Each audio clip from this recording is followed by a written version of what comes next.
Going to restart here in about 1 minute.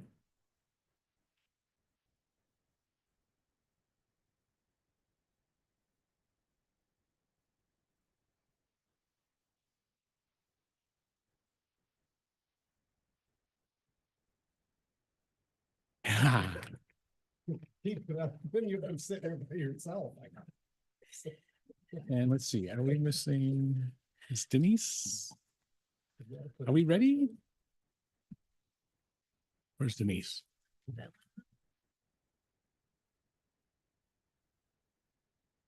Is Commissioner Porter back? And let's see, are we ready to go? Ingrid or Denise or who? Yep, I'm back. Okay, thank you. All right, we're ready to get started.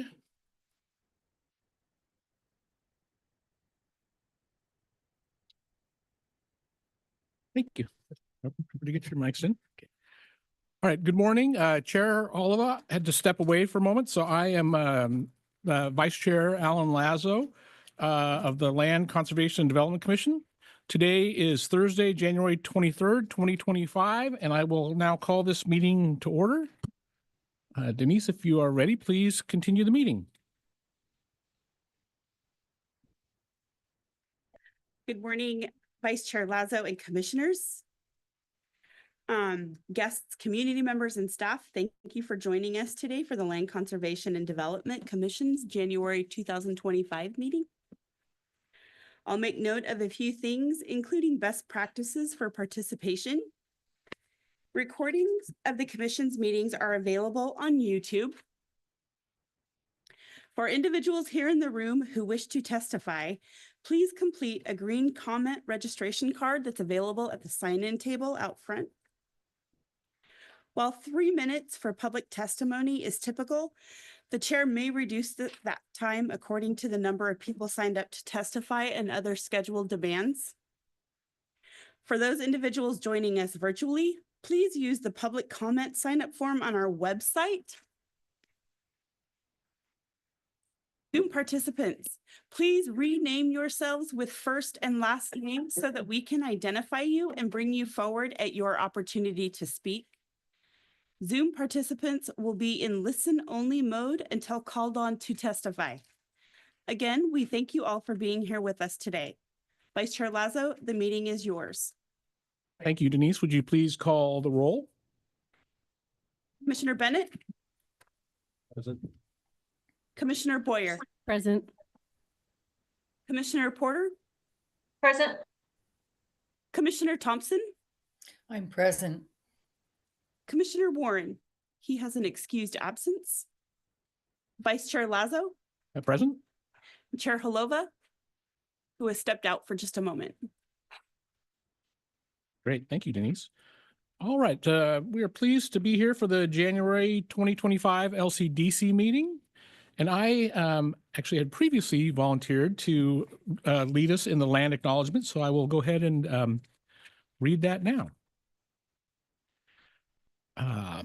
Indigenous tribes and bands. This is a land acknowledgement specific to Oregon. Indigenous tribes and bands have been with the lands that we inhabit today throughout Oregon and the Northwest since time immemorial and continue to be a vibrant part of Oregon today. We would like to express our respect to the first peoples of this land, the 9 federally recognized tribes of Oregon, Burns Paiute Tribe, Confederated Tribes of Coos, Lower Umpqua, and Siuslaw Indians, Confederated Tribes of Grand Ronde, Confederated Tribes of Siletz Indians, Confederated Tribes of the Umatilla Indian Reservation, Confederated Tribes of the Warm Springs Reservation, the Coquille Indian Tribe, the Cowkey Creek Band of the Umpqua Tribe of Indians, and the Klamath Tribes. It is important that we recognize and honor the ongoing legal and spiritual relationship between the land, plants, animals, and people indigenous to this place we now call Oregon. The interconnectedness of the people, the land, and the natural environment cannot be overstated. The health of one is necessary for the health of all. We recognize the pre-existing and continued sovereignty of the 9 federally recognized tribes who have ties to this place and thank them for continuing to share their traditional ecological knowledge and perspective on how we might care for one another and the land so that it can take care of us. We commit to engaging in a respectful and successful partnership as stewards of these lands.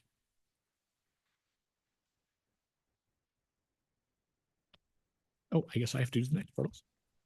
Thank you, Vice Chair Lazo. Commissioners, please remember to complete your agenda scorecard, which is in your packet in the folder that you were given, and before you leave the meeting tomorrow, as you're able. Feedback about meeting logistics and process is very helpful for staff. All right, we also received the agenda in our packets, so we'll now approve the agenda. Are there any proposed changes to the agenda?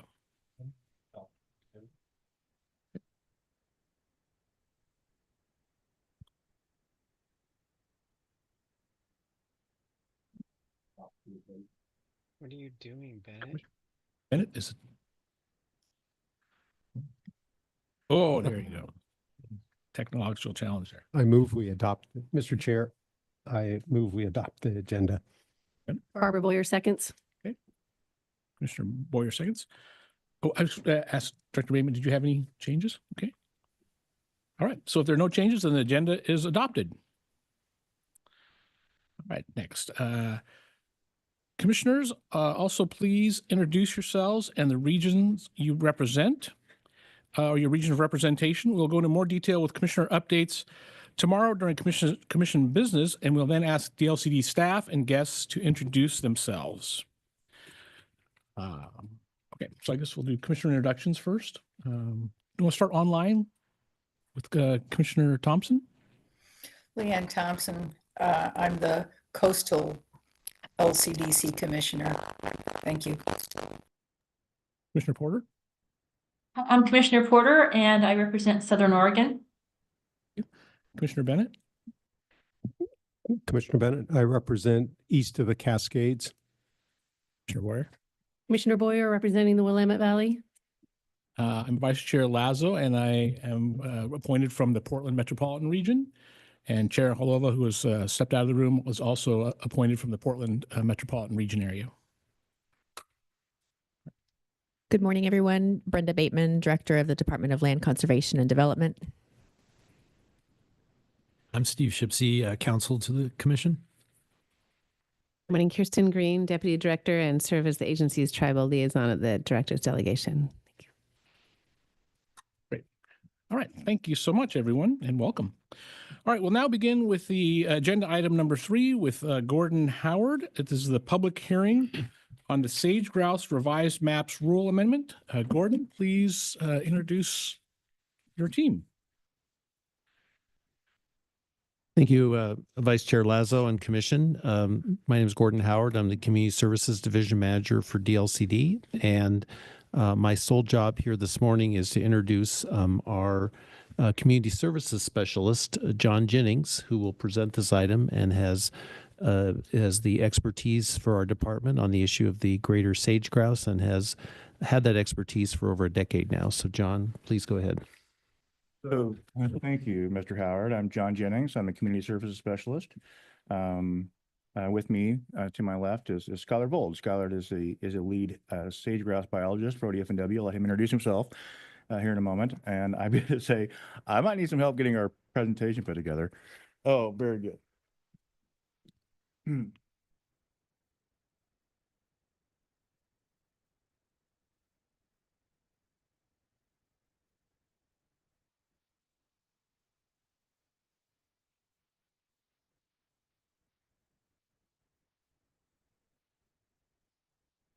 Thank you so much. So we're going to start here, and I also would mention that we have a couple other members of ODF&W staff with us behind me. Greg Jackal and Jeremy Thompson are both seasoned biologists. I've had the pleasure of working with them both for a long time, and we have some other folks here in the room I think that would be interested in perhaps offering some testimony here in a moment. What we're here to talk about, the greater sage grouse. I love this picture. I couldn't find Vice Chair Lazo, I couldn't find a Partridge Family image that we talked about last time. But this is in the sketches of the Lewis and Clark journals, right? So the greater sage grouse have been a fixture on the landscape for a really, really long time. And one of the things we wanted to do is kind of start in the middle, and then we'll kind of work back around. But we felt it was helpful to kind of say, what did it mean? You know, we're looking at the map. updated map of sage grouse habitat. We're not revisiting the policy choices or the, the things that go into making up the program. But what does it mean? What does it mean to be included in significant sage grouse habitat? Well, first of all, I mean, certain things are exempt, right? So what doesn't it mean? Farming and ranching activities are categorically exempt from these land use rules, right? And maybe there's other rules I don't know about, but these land use rules, LCDC's land use rules exempts these uses. That's physical activities or other companion item, whether it's building fence or putting up a hay barn or installing a pivot. Those are not affected by these rules. And then there are other uses, kind of smaller types of uses that would not require a county review, whether that is it doesn't require, cutting firewood doesn't require a county review. Things like that are categorically exempt. If it doesn't require a conditional use permit now, it doesn't, or then it doesn't now. The focus is on large scale development, right? Those are the big things. We talk a little bit about what that means. Basically stuff that's really tall, like a transmission line, or takes a lot of land, like a aggregate quarry or a golf course. And we would hope to see those types of uses directed away from sensitive habitat if we can, and that if impacts remain, that they be accounted for. And some other uses that require county approval, and that's the key, it's got to require county approval, could trigger somewhat of a conversation. If it's in a certain distance of a lek, the area that are used by sage grouse for their mating purposes and breeding rituals. And so if you want to have a home occupation, perhaps, or a non-farm dwelling or something, it could require some level of conversation, but it's probably coordination, probably recommendation about how that might happen. Back to the beginning, there's lots and lots of sage grouse, across a lot of territory, 11 Western states, a lot of it measured in the millions. Now there's fewer sage grouse. I think that's energy facility of some sort, and maybe it's in Wyoming. But the progress of settlement on the landscape has resulted in fewer birds, and now they're measured in thousands. And that was the focus of multiple petitions to U.S. Fish and Wildlife Service around the turn of the last century that ultimately emerged in 2010. I think there was a consolidated lawsuit, and the upshot was that the U.S. Fish and Wildlife Service issued a warranted but precluded determination. All right, that's really important. I want to emphasize that. They determined that listing the species was warranted. They weren't going to do it because they had too much to do, but it was warranted. And then also committed to getting back and looking at this and making a final decision by 2015. So in many ways, some people felt it was a foregone conclusion that this species would be listed. And we didn't want that to happen. Neither did the other 11 Western states. We had to work. And ODFW worked on their sage grouse strategy, and there was a consortium of interested parties, the SageCon, Sage Grouse, Oregon Sage Grouse Conservation Strategy, SageCon, LCDC rulemaking, ODFW rulemaking. LCDC rulemaking was requested by the governor and intended to be a foundational piece, to demonstrate that we have an adequate regulatory mechanism to arrest the decline of the species. And that was a part of the identified threats that the feds had listed. And we also really worked hard to try to make sure a maximum amount of local autonomy. These are the folks that helped us. We had some really great conversations with some really diverse stakeholders, with the Farm Bureau and the Cattlemen Association, the renewable community, and ONDA. We were fortunate to have some of our sister agencies and some tribes participate. And the results of the effort is that, in July 2015, LC adopted the rules. August 2015, the Fish and Wildlife Commission adopted their mitigation piece. September of 2015, Governor Brown issued the Executive Order 1518, which was the vehicle that transmitted Oregon Sage Grouse Action Plan to the federal government. And 6 days later, the Secretary of Interior, Sally Jewell, said, "We're not going to list it." The result was a historic moment, really. And the Fish and Wildlife Service determined that listing was not warranted. So that's in the background. That's where we're at today. So what's going on, right? naturally, a big piece of a sage grouse rule is knowing where the sage grouse are. So that was a map that was furnished by ODF&W, and originally that was based on 2011 information. And since then, we've learned a lot about the species and where they are and how they operate, how they function. And so that led to a updated map in 2023. It was adopted by or approved by the Fish and Game Commission in December of 2023. And so we're following suit. There's actually 3 maps that we would be LCDC would be adopting.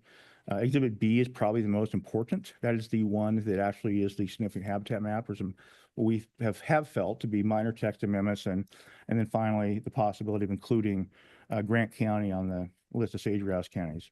And we'll talk about these items. This map here shows a difference between what the 2011 data showed versus the 2023 data.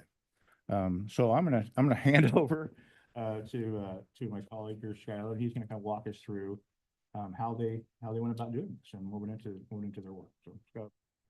Thanks, John. Vice Chair Lazo, members of the Commission, Director Bateman. For the record, my name is Skylar Vold. I'm the Sage Grouse Conservation Coordinator for the Oregon Department of Fish and Wildlife. And today I'll tell you about how ODFW went about updating our significant sage grouse habitat map. So sage grouse biology and life history drove this update process, and they're extremely important to the conversation. We don't have time to cover everything sage grouse this morning, but we'll cover Sage Grouse 101 briefly in the next few slides. This discussion will mainly focus on what the sage grouse habitat maps are, why they're important, and how ODFW went about updating these maps. So first, sage grouse are considered a sagebrush obligate species because they depend solely on healthy sagebrush habitats for their persistence. Importantly, sage grouse are a landscape scale species, so they require large tracts of intact sagebrush habitats. They're considered an indicator species for the sagebrush ecosystem because they're so dependent on specific aspects of this ecosystem, and their population trends serve as an indicator to the overall health of the system. Sage grouse are also considered an umbrella species because their habitat requirements overlap with many other sagebrush obligate or sagebrush associated species. So simply put, habitat management actions that are beneficial for sage grouse will generally benefit a suite of other sagebrush associated species, and habitat disturbances that negatively affect sage grouse will generally have a negative effect on a suite of other species as well. Sage grouse are one of the most extensively studied species of wildlife in the West. We generally know a lot about them compared to other species of wildlife. Much of what we know about the long-term population trends are based on their annual attendance to their communal breeding grounds, or leks, each spring. So the males and females congregate at these specific locations on the landscape year after year to breed, and the biologists can go and count the number of males in attendance, thus providing us population trend estimates through time. We also know that once the females are bred, they generally nest within 4 miles of that lek that they were bred. The nesting occurs in May and June. Once the chicks hatch, we refer to this period as the early brood rearing period, where the chicks need to eat plenty of invertebrates to grow big and strong. And in the summer, July through September, once the vegetation has senesced, the broods are generally concentrated around springs, wet meadows, mesic areas, or other wet areas on the landscape so they can find those adequate food resources. And then in the winter, October through February, sage grouse transition to eating exclusively sagebrush leaves, and they're one of the only species to make a living solely on sagebrush and even put on weight in the winter, which is pretty impressive given the area that these birds typically make a living in the winter, being extremely cold and snowy. It's important to note that sage grouse have high fidelity to their seasonal habitats, including their lekking or strutting grounds, their nesting areas, their brood rearing areas, and their winter habitats. For a bird, they're considered a relatively long-lived species, and they have low productivity compared to other game birds. Sage grouse are a specialist, not a generalist, like chukar, for example. Due to their low productivity and their focus on adult survival as opposed to pumping out a bunch of young, sage grouse populations are slow to recover following disturbance. All right, so all this said, we're concerned about sage grouse population trends because we've seen significant population declines over the last 60 years, and this is range-wide, not just in Oregon. So in the Great Basin, specifically, sage grouse populations have declined 42% since 2002, 59% since 1985, and nearly 80% since 1967. So this is significant. John already described the federal nexus and the history with the U.S. Fish and Wildlife Service, but sage-grouse were deemed warranted for listing under the Endangered Species Act in 2010. It was the conservation commitments by the Western states, especially the state of Oregon, that helped with the 2015 not warranted for listing decision by the U.S. Fish and Wildlife Service. So it's important to keep in mind that we want this species, this bird, to be managed by state jurisdiction, not under federal jurisdiction. So text for our discussion of Oregon's significant sage-grouse habitats, which is why we're here today. Our core habitats are defined as the areas necessary to conserve 90% of Oregon's sage-grouse populations. These areas contain most of the breeding and winter habitats. The low-density habitats are defined as areas that provide additional breeding, summer, and migratory habitats. We have to think about sage-grouse habitat once again at the landscape scale because these birds utilize many different areas during their seasonal patterns. So the areas that they breed and nest are not necessarily the same as where they make a living in the winter. And the low-density habitats are the important connectivity corridors among the core areas. To provide some context for the size of the area we're talking about here, this map shows sage-grouse range in Oregon, which you can see is concentrated in the southeastern portion of the state and includes about a quarter or more of the state, which is significant. Zooming in a bit closer, you can see that the habitats stretch from Bend over to Burns, up to Baker City, all the way down to McDermott and over to Lakeview. This map shows the old core and low-density habitats, which were, as John mentioned, originally delineated in 2011 using data from 2000 through 2010, so pretty old data at this point. I tried to use consistent colors throughout this presentation where core areas are shown in red, shades of red, and then low-density areas are shown in shades of blue, so just remember that going forward. Why is all this important?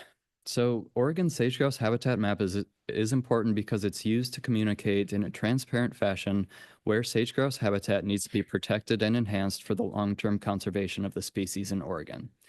This map is used to prioritize where habitat restoration enhancement should be cited. It's used to direct funding to these areas for the greatest benefit to Oregon sage-grouse populations. So just as an example, in Oregon, the NRCS uses the sage-grouse habitat map as one of the main criteria in their sage-grouse initiative project selection process. So if a private landowner has lands within core low-density sage-grouse habitat and they want to improve the condition of the rangeland through juniper removal or invasive annual grass treatment, for example, there are often funding opportunities and resources available to these landowners for these types of projects if they'll benefit sage-grouse. Additionally, this map is important for wildfire prevention efforts and post-fire restoration. Resources are often directed at sage-grouse, once again because of their status as a species of conservation concern, and landscape-scale wildfire is a primary or arguably the largest threat to their habitats. And finally, this map is important because it's used to regulate large-scale development in sage-grouse habitat through the permitting and mitigation rules, which is why we're here today. As John mentioned, these rules don't preclude large-scale development in sage-grouse habitat, but large-scale development is capped at 3%, which within a defined core area or priority area for conservation, and must follow the mitigation rules. So it's important to note again that agricultural activities and developments associated with agriculture are exempt from the sage-grouse rules. Ultimately, mapping these important core habitats and tying that regulatory component in addition to the other conservation commitments that the state of Oregon made in 2015, showed the U.S. Fish and Wildlife Service that the Western states are committed to sage-grouse conservation. They're taking this very seriously, and this led to that decision to not list them under the Endangered Species Act. So why did we go about updating the map now? It's important to note that Oregon isn't the only state to recently update its sage-grouse habitat map. One of the main reasons for the update to our map was to remain in alignment and consistent with the BLM through their amendment to their range-wide sage-grouse resource management plan. For Oregon, BLM sage-grouse priority habitat management areas, or their PHMA, match up almost perfectly with ODFW's core areas, and this is key. We need this alignment. It's crucial to the management of sage-grouse in Oregon, as over 70% of mapped sage-grouse habitat is on public lands managed by the BLM. So in addition to this, which really kind of instigated the process, we have new technology that's contributed significantly to our understanding of sage grouse distribution and habitat use in Oregon. So since this map was first developed in 2011, ODFW and partners have discovered over 150 previously unknown LEC locations. Again, those locations that are used for the communal breeding where sage grouse congregate and the males display for the females. They breed at these LEC locations year after year, so it's relatively easy to track their population trends through time by going to those locations and counting the number of birds that show up from one year to the next. And then lastly, Oregon sage grouse research projects have contributed over 1 million additional GPS locations to our database. And there are also new habitat suitability models that are available. So we have much more data than we had in 2011.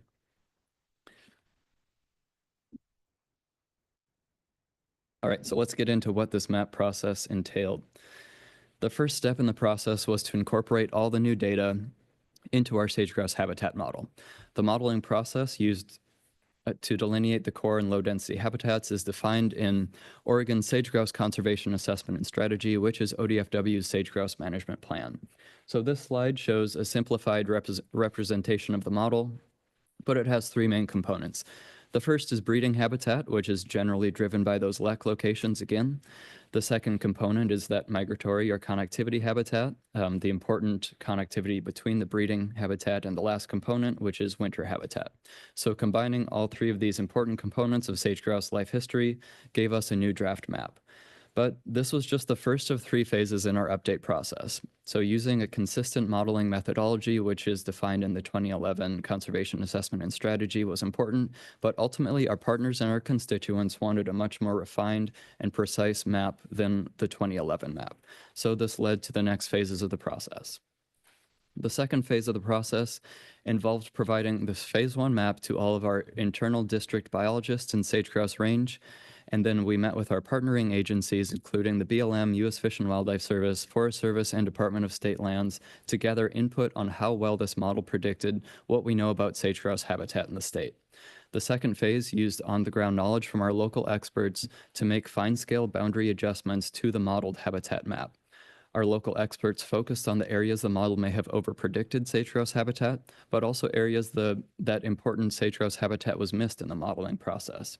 This phase followed specific criteria set up for the process, and each boundary adjustment required a biological justification. So an example of this phase of the process is shown by these 2 maps.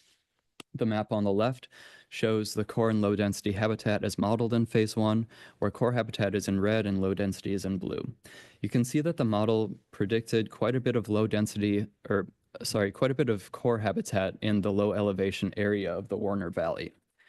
After review by our local experts, this core habitat boundary was adjusted to the top of the rim on both sides of the valley where there is good sagebrush cover, and we have data knowing these birds spend most of their time.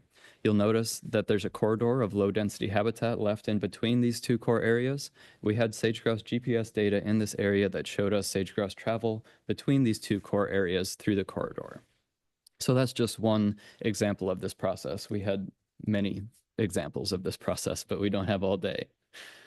So once we completed our internal and partnering agency review, we published our first draft of the habitat map and moved to the next phase of the process, which was the full review by all of our sage grouse conservation partners, elected county officials or their representatives, and the public. So this map shows all of the in-person meetings that we held across sage grouse range. During the second phase of the process, we coordinated with, and if they requested a meeting, met with county commissioners and/or planning directors in Baker County, Crook County, Deschutes County, Grant County, Harney County, Lake County, Malheur County, and Union County. We held public meetings in Prineville, Bend, Burns, Lakeview, Baker City, Vale, and Jordan Valley. We also met with all 5 of our sage grouse local implementation teams, or LITs. These are the locally led collaborative groups focused on working across land ownership boundaries to enhance sage grouse habitat. LITs are made up primarily of land managers, including local ranchers, soil water conservation districts, state and federal partners, but they also include conservation groups in some cases. So during this phase of the process, we received many helpful comments. We considered and responded to all the comments we received. The final map includes the suggested revisions from many of our partners and the public. It's important to note that the same criteria were used during that second phase of the process to make boundary adjustments in the final phase of the process, where all of the adjustments required a valid biological justification. And the next three slides that I have here will go over some examples of this phase of the process.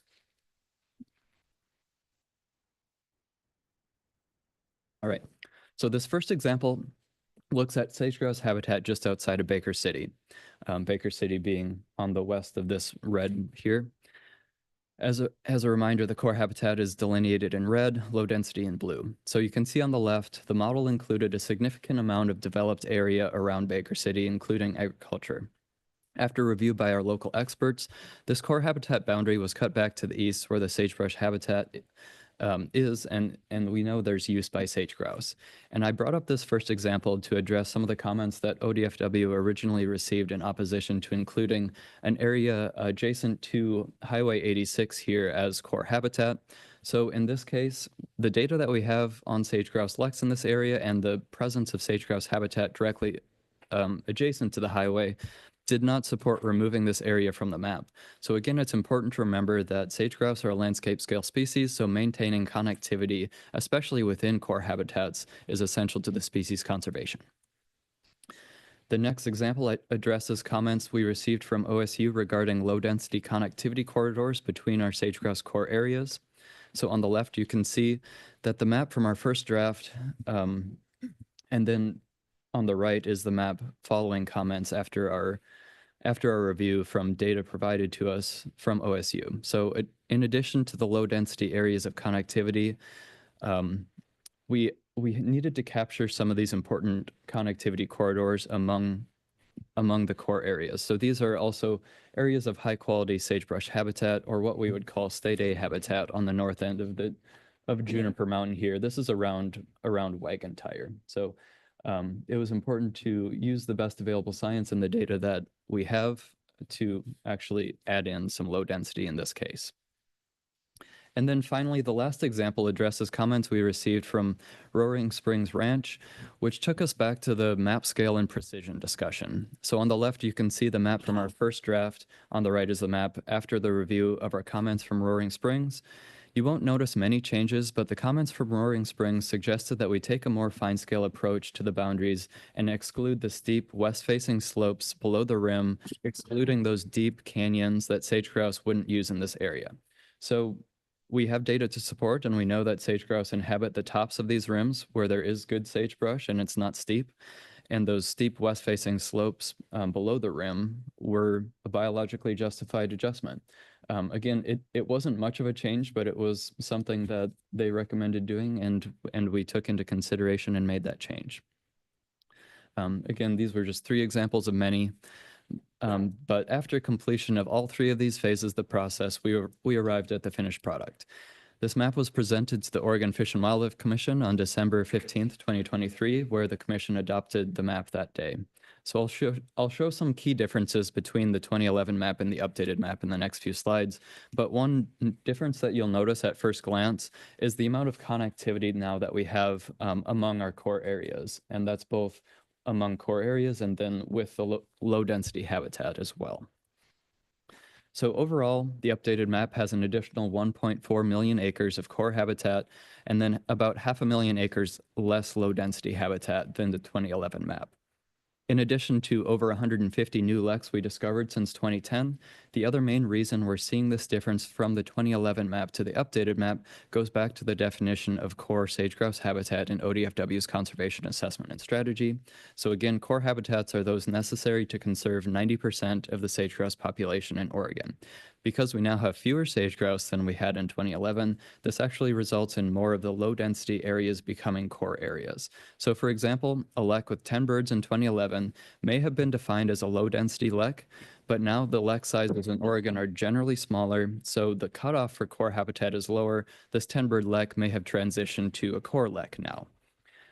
Also very important to note is that over 92% of this additional 920,000 acres of habitat added to the map is on public lands, mostly those managed by the BLM. And then the other piece of this is that it's important to point out much of the additional acreage can be attributed to holes in the 2011 map, that old map. So this slide shows an example where the 2011 core areas are in solid pink, revised core areas are overlaid in red hatch on top. You can see a few spots in this example around the Guano Valley that are now included as core habitat, mostly due to the second and third phases of our process, where we made those fine scale boundary adjustments at about a 1 to 10,000 scale, which is pretty fine scale across the entire range of the habitat.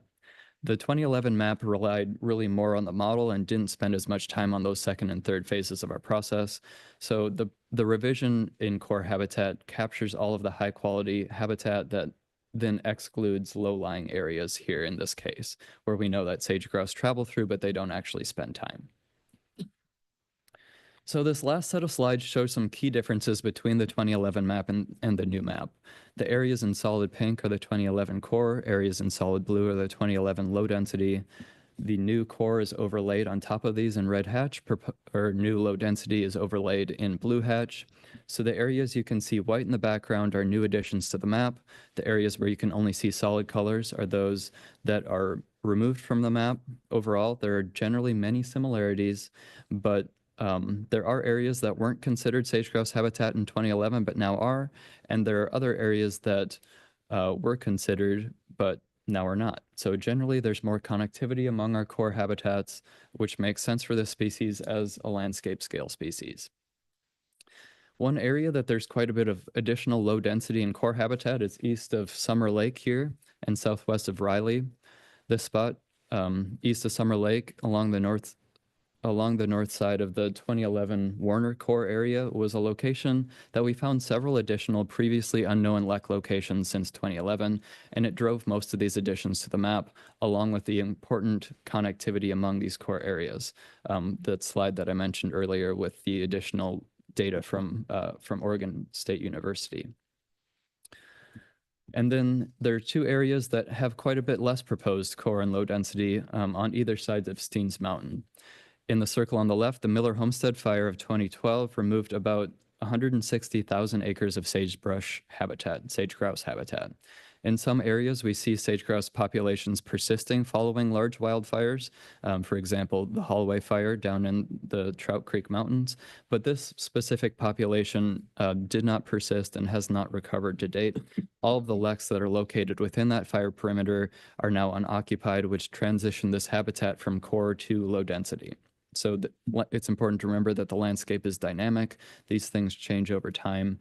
So we see some areas improving, some areas not. And the circle on the right shows an area with much more low density habitat than the 2011 map showed. This habitat actually hasn't changed much, but we don't have data to suggest sage grouse still occupy this area. It's low elevation, dominated by alkali soils with little to no sagebrush cover or understory vegetation. So the next steps in this process following LCDC's review of the updated sage grouse habitat maps would be to update Exhibit D of OIR 660-23-0115, and then update definitions specific to our LECs once ODFW's Conservation Assessment and Strategy update is finalized. So ODFW Commission updated, or Oregon Fish and Wildlife Commission updated the map, but we're also working on updating our sage grouse management plan at this time as well. The updated LEC definitions will capture all of Oregon's LEC situations and then more closely align with the Western Association for Fish and Wildlife Agency's standardized LEC definitions. So that's all that I have, but I'll transition back to John. Thanks, Skylar. Thank you. I'm gonna pause for a second, Vice Chair. Yeah. Do you guys have any questions? Thanks. Yeah, I wanted to pause there. And let's start with Commissioner Bennett, who is from Eastern Oregon. So I failed to actually do this at the beginning, and after consulting with council, I really need to do this. For the rulemaking record under ORS 244.120, 2A, I am announcing a potential conflict of interest because I own sizable land that would be governed by this rule, and I believe that I can participate in the deliberation vote without prejudice. Actually, proudly, I can say that there's a lot of the green dots that are on our lands. So with that, Mr. Chair, I wanted it to be on the record. And thank you, Commissioner Bennett. Denise will want to include that in the record of this meeting. Thanks. Thank you, Commissioner Bennett. Any questions for Skylar from ODFW? Commissioner Boyer. Barbara Boyer for the record. I've been part of this process. I'm the chair of the Soil and Water Conservation Commission, so I've been following this for many, many years. So I'm really excited to see the updated and the modernization facts that have been discovered through this. Thank you. Mr. Chair, I do have, Commissioner Bennett. after discussions with the Grant County County Judge, the new judge, Jim Hampshire, there's concern about including Grant County in this at this time. From looking at the maps and from personal knowledge, the two areas in Grant County, there's not a lot of potential for development there. I kind of suspect the majority of it actually is on federal lands almost. Would there be a great problem if we recommended just setting it aside while there's more exploration and discussion with Grant County in that in the process? John, Skylar, somebody. Thank you, Chair Lazo, Commissioner Bennett. Thank you for bringing that up. And we have discussed that with our colleagues. They'll speak for themselves. I don't believe that the agency would have any objections to that. Vice Chair Lazo, Commissioner Bennett. So what we produced is our best biologically driven sage-grouse habitat map, which does include a small portion of sage-grouse habitat in Grant County.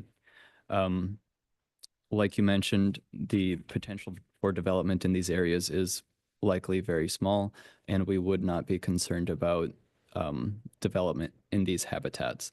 That said, the other key piece here is the use of potentially grant funding, NRCS funding, to improve some of these habitats. So if some of these private landowners that were in Grant County wanted to utilize an NRCS program such as the Sage Grouse Initiative funding, they would utilize this map, as that's what NRCS uses for funding these opportunities.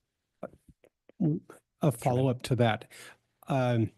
But the ODF&W map actually would still include those spots. It would be merely this map that would not be. I mean, it's kind of, it is creating, I would say, probably a little confusion there. However, so it's kind of, they still probably could get the NRCS opportunities or maximize them, or the SWCD opportunities, but it would be kind of a murky world for the planning department of Grant County. Is that correct, John? Commissioner Bennett, there's a nuance there, and I think we can talk about it a little bit as we kind of wrap things up. Okay. Also, it looks like we have a hand up. I just want to make sure we have space in the room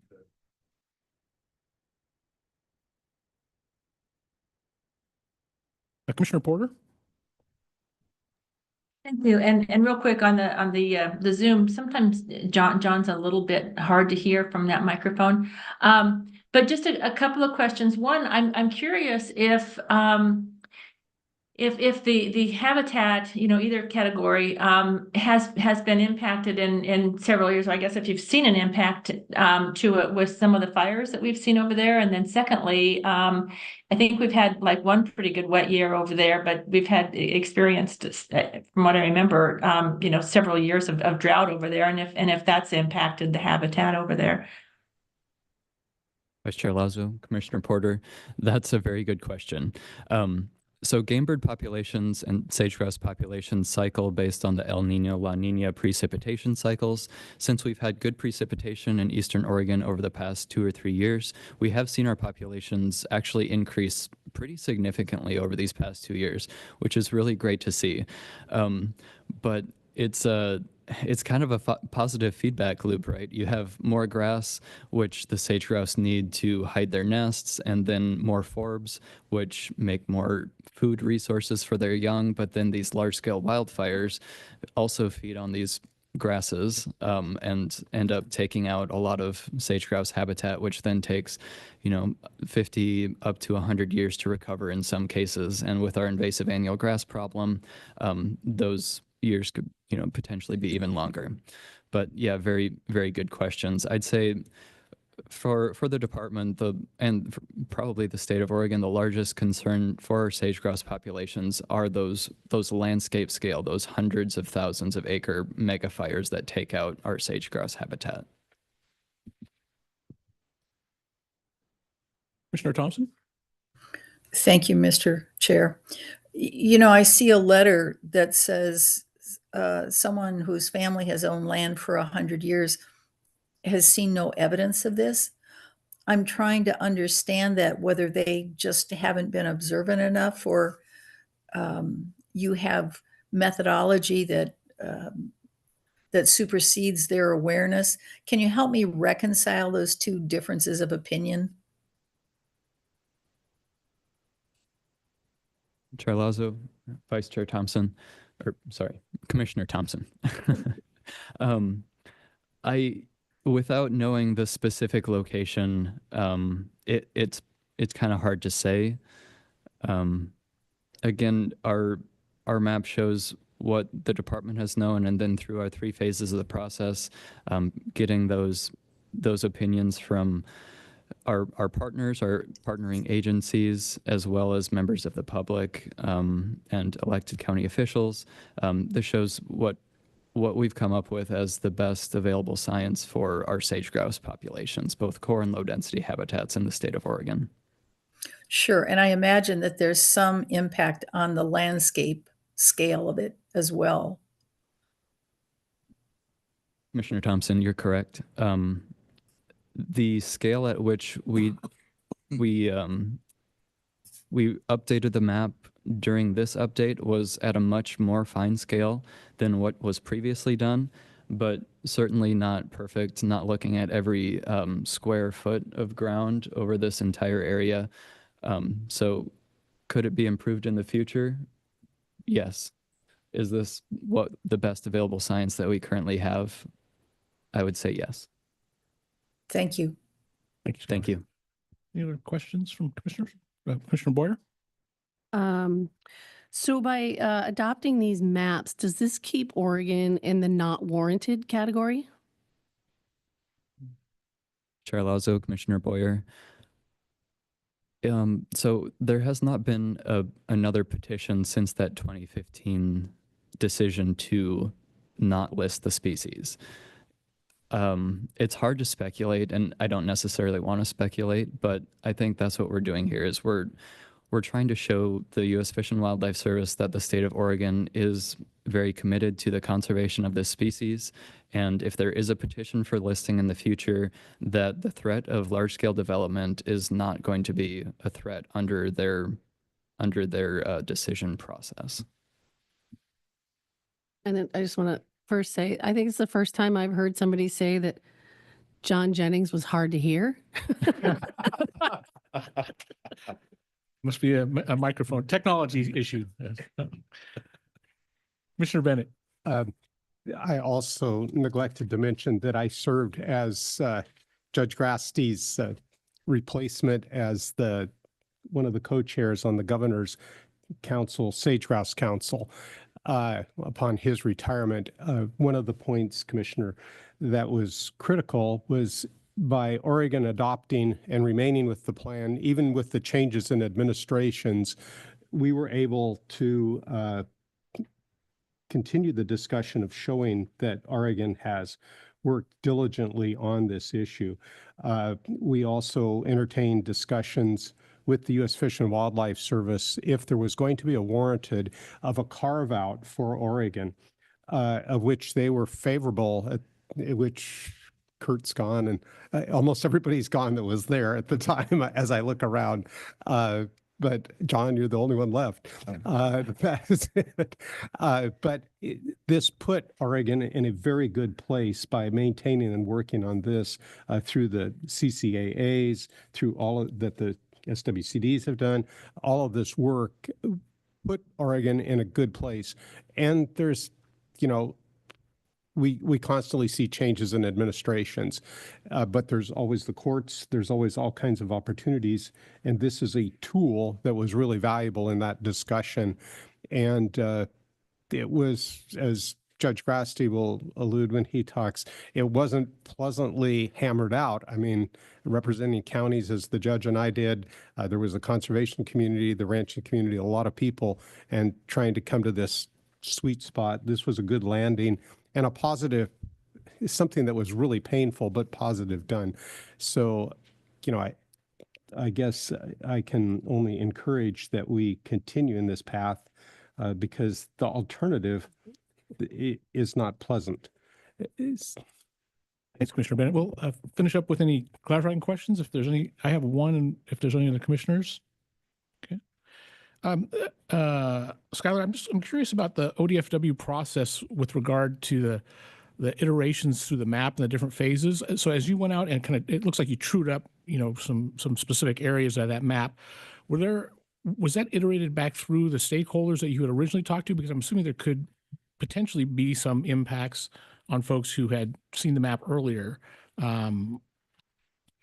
So what was that iterated through, or was the next step to go to the Fish and Wildlife Commission in December? Vice Chair Lazo,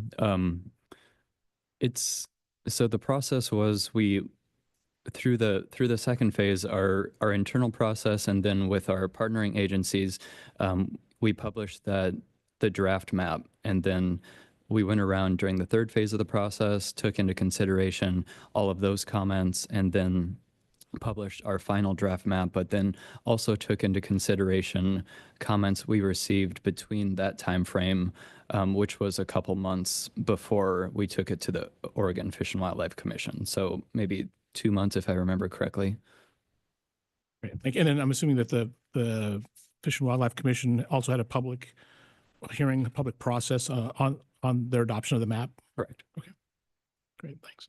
All right, John or Gordon, do you have more presentation? So, Mr. Chair, we have a couple more slides. Right. We'll snap through if that's okay. Just to kind of tie things together a little bit. And so here's some slides of the exhibits, the maps that we'd be looking and asking for adoption. This is a map of especially, what is it?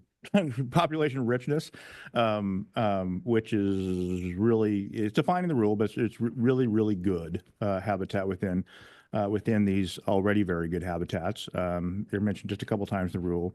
Again, this is the principal item here. This is the map that identifies, you know, where significant sage-grouse habitat is. And I'd also add that, you know, as you mentioned, was mentioned, you know, there's a letter from, I believe it was representing a family in Lake County, you know, that we did deliberately build into the rule an opportunity for a project level assessment, you know, to see if what is on the map really aligns with what's on the ground in the context of a proposal.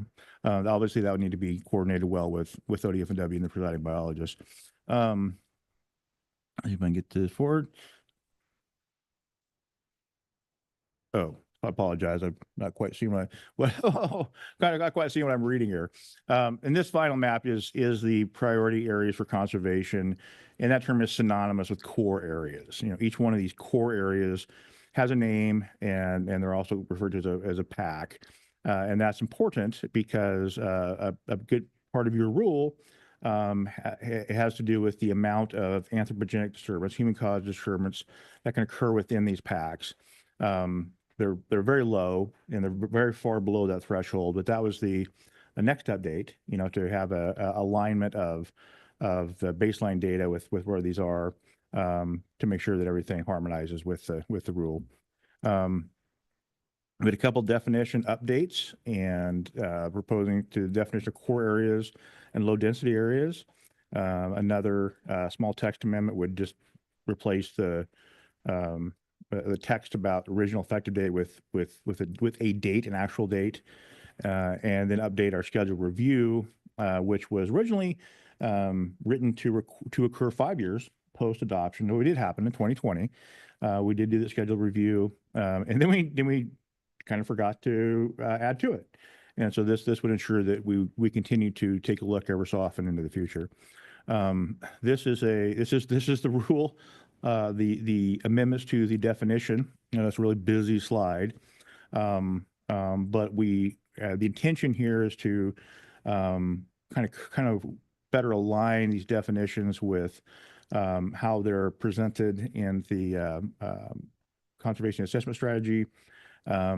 And it would not change the way they're applied, and it would not change the way these areas are mapped. And we can talk a little bit about that maybe in the future here in a minute.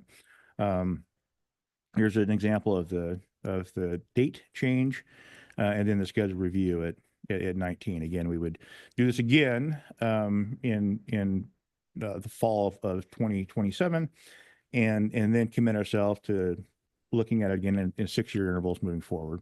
Then the final piece here would be to consider, which we talked about already, Commissioner Bennett mentioned already, adding Grant County to this list of what we call sage grouse counties. Now, as you notice, if you can kind of see just in the very southwest and southeast, I don't know if you can see my cursor or not, but there's just a little bit of sage grouse habitat in those kind of foremost remote corners of Grant County. And that's not new. They've been there.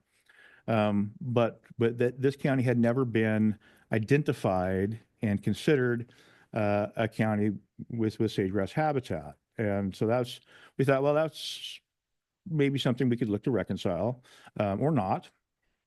And to kind of Commissioner Bennett's point earlier, we would not be looking at amending the map. The map is the map. However, the language in the rule specifies sage grouse habitat being present in certain jurisdictions. And so the rule and the principles in the rule would apply to certain jurisdictions. And one option would be to include Grant County, or as I mentioned, retain the existing list. That's how it's been. That's how we managed to avoid a listing without Grant County included last time. And so we probably would still serve that purpose now. But anyway, that's one thing up for consideration. This is our recommendation, staff's recommendation based on our staff report from was originally released a little while ago, and we can come back to that. But I wanted to let's see. Nope. Apologize real quick.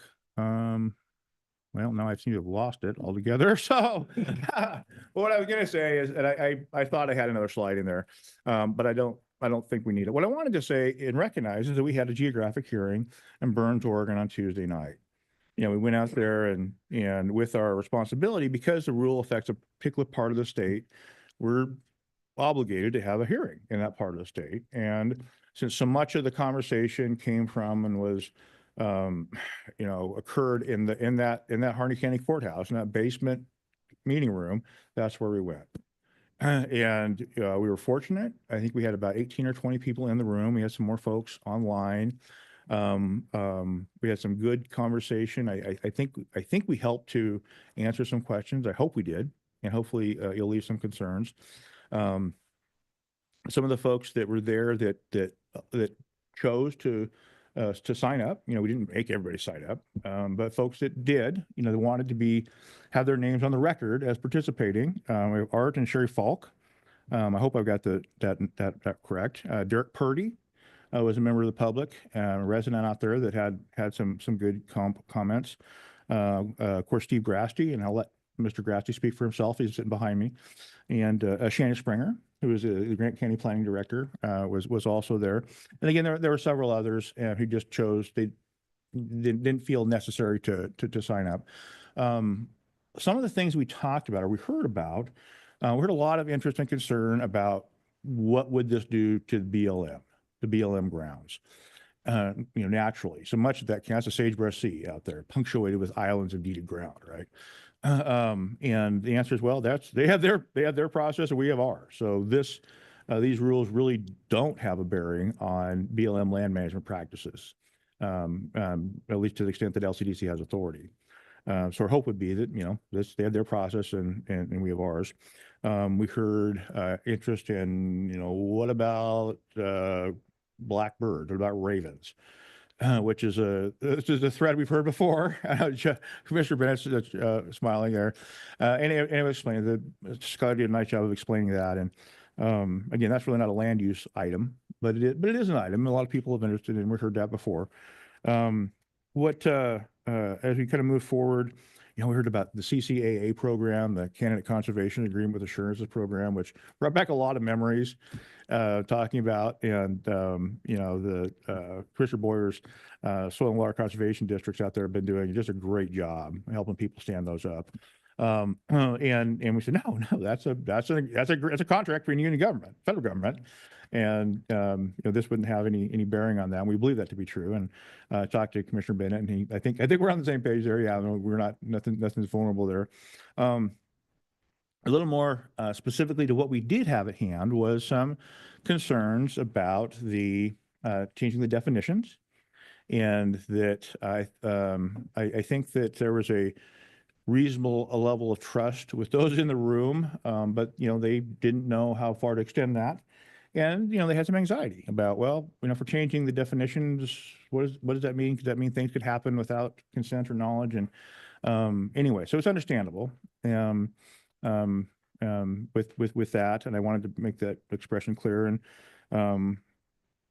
also the inclusion of Grant County on that list. Again, we're not looking at meeting the map so much as the list that explains where the map applies, and the Grant County representative, planning director, as augmented by testimony letter from her county court, they were disappointed to see that they were listed. They are included on that list. They didn't realize it was going to happen. It hadn't happened before, and so naturally they have some reservations about that happening. I'm going to stop there. I don't quite know what to do about the presentation. It's gone away. But well, the only benefit I think is perhaps that we have the proposed motions on it, which are in your staff report. It should be in your staff report as well. And at this point, you're probably the point to take public testimony. Yeah, and so we probably, it's probably I'll just leave it right there for now. That'd probably be fine. And, I know we have some people in the room. I believe we have some people online. I want to emphasize that we have had several letters on various sides of the issue, understandably. I would call attention to a couple, John O'Keefe, who's a, kind of pillar in the Oregon Cattlemen Association community, offered a letter. Some of the conservation folks, on the Oregon Natural Desert Association and of course, Consortium Mothers, Oregon Hunters Association, which may be the first time OHA has testified or presented testimony to LCDC, which feels kind of good to have another partner in this work. And I'll leave it at that. So I think at this point, if it pleases the chair and the commission, we probably are at a point to transition into testimony. Well, let's do just make sure there's no clarifying questions first from commissioners, and let's hold them to clarifying questions, and then we'll do more discussion after the public testimony and other guests. So again, Commissioner Bennett, do you have I was just going to help John wrap up that no matter what we as a commission decides, there is still core and the habitat remains the same on the ODF and W map. We're merely talking about development and how development's handled on the spot. So we're not putting people land in or out by our decisions. So there shouldn't be a confusion here. It's sometimes the two commissions kind of get roles confused to the general public. And I wanted them to understand that at the end of the day, no matter what we do, it's that whether or not the birds or where the birds are is strictly ODF and W's commission that handles that. And that we're talking about if Grant County is in or out, it's how development would be looked at on those places, which are, if you are familiar with the geography right there, it's really not going to be a big development opportunity. I shouldn't say it probably won't be a big development opportunity. Online? Oh yeah, Commissioner Porter. Thank you. Thank you, Vice Chair. To follow up on what Commissioner Bennett just mentioned, does that type of a development, does that include like with the solar siting? Or are those conflicting? So, Chair Lazo, Commissioner Porter, solar in of itself isn't considered a conditional or a conflicting use. It could be based on its size. And so because most commercial utility scale solar projects are larger than 5 acres, they would constitute a large scale development and therefore be subject to additional consideration, one of which would be an alternatives analysis, which may find that there's other places that this could go. And how we described that in the past is that, there are no uses that are absolutely forbidden. The rules say do not say this use cannot happen, but it does say, let's think about this. And in core habitat, that's probably going to be a taller order to be able to really make that case. In low density habitat, probably have a better chance. But still, there's a potential that it could be found that is not justifiable. I do have a question. It looked like Commissioner Thompson went offline, so I'm assuming he has went off video anyway. No clarifying questions, Commissioner Thompson. Okay. I think this is for you, John. This is around the same Grant County question. So the question here is the map already identifies the habitat locations, right? And so I'm assuming that I guess what's the difference in having it listed in that list of counties? Because I'm assuming any development where those habitat exists would still be subject to our development rules, whether or not Grant County is on that list. So that is the question, I think, Chair Lazo. And so let me try to get there. We can look at it a little more closely and talk about it. So here's the county. So as we mentioned, here on the left is a map. It's a cropping of the map, and it shows Grant County. This is the big thick black line is actually the territory boundary. It's not a jurisdictional boundary. It's just kind of that area that delineates the sage grouse area. And as before, there has been mapped sage grouse habitat in these vicinities. The difference is that is not being listed here in this area of the rule is that this rule does not apply there. And now it may for things that are under the jurisdiction of other agencies or other commissions, whether that's DOGAMI or FSEC or somebody else, but for purposes of counties applying these rules that provide additional standards for large scale development, some other development, not being included on this list means that these rules do not apply there. So if an application comes forward, if it's in this, I'm not sure this is the Silly Valley Ranch, or I think that's over here, but anyway, if there was a development proposal that comes forward in these areas, Grant County would not be obligated. In fact, they would be really not be able to apply LCDC sage grouse rules. Now again, I think that's different from what Commissioner Bennett identified, that perhaps if there was looking at it through a different lens for a different purpose, the map is the map. But for purposes of how these land use rules apply, not being on this list means they don't apply in that territory or that jurisdiction. Can I ask you, John, can I ask why they weren't included initially? There's not a, I don't know. There's not a threshold, right? Well, so that's always been a curiosity for me, honestly. And I'm you have to forgive me, Chair and members of the commission. I kind of just pivoted to, personal John's thoughts, which can be kind of a scary thing. But I honestly don't know. I mean, again, the map has been more or less the map. You probably have seen that there's very little difference. But in all these conversations dating back years and years, Grant County was never identified as being among, and I think to their point, they weren't really involved in SageCon. They weren't really involved in any of these conversations, and that was because they were never really viewed as being a sage grouse county.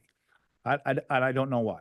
I mean, A lot we of may it have had- some people online that could shed some light on that. I know Dr. Hagan with Oregon State University did a lot of the early work, but I honestly don't know. Thank you, John. Commissioner Judge Grasty and I worked with that, and at the time, the Grant County Commission, County Court really felt that they were such a minor player that it kind of just went under the radar, actually. I think, Judge, I know I'm kind of weirdly asking you in the audience, but that was my recollection because we met thousands of times. I can't even begin over there. And we went through there. Part of that also has that weird Sylvies Valley land use approvals, which some of Gordon or somebody, John, I don't know, they got it through the legislature somehow or another. I don't even understand it. And they had some real pressures that were put to play that they were going to be left out. And I kind of believe that's kind of how it happened, was that as to the eastern side, the western side was such a minor, I'm not even sure there's access into that area from anywhere that you could, it's one of those where you can't really get there from here.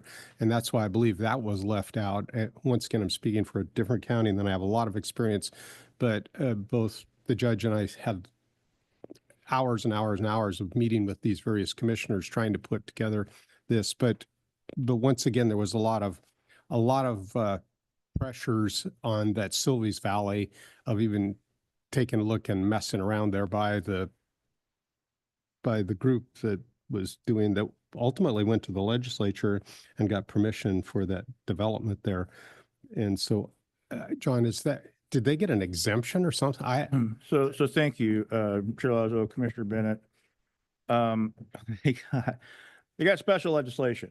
They got a special one-off legislation. There would have been the potential to go through the destination resort, Goal 8 destination resort planning process, which they opted not to do, and instead went to the legislature and were successful in convincing. That was the old Ponderosa branch, for those of us that remember that far back, right? Came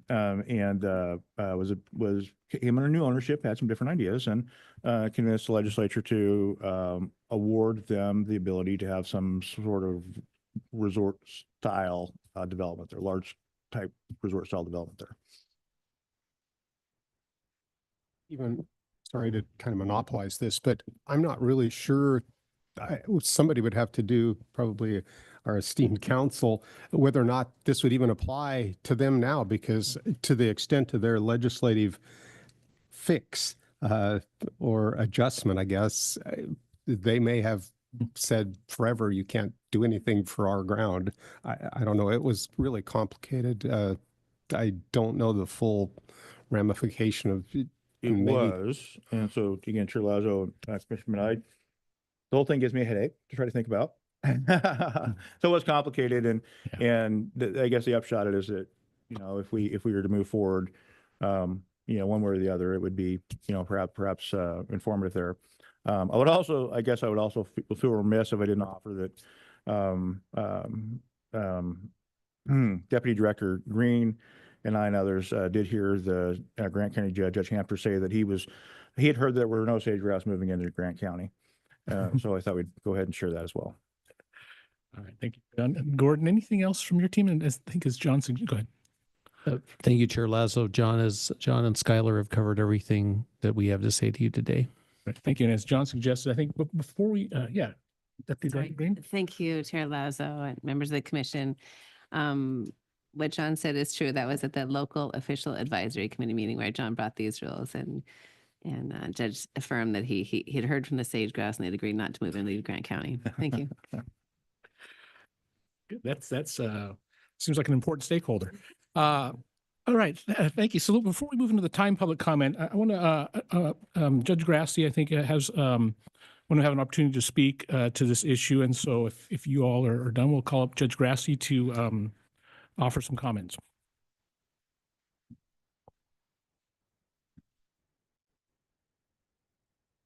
Matter which microphone?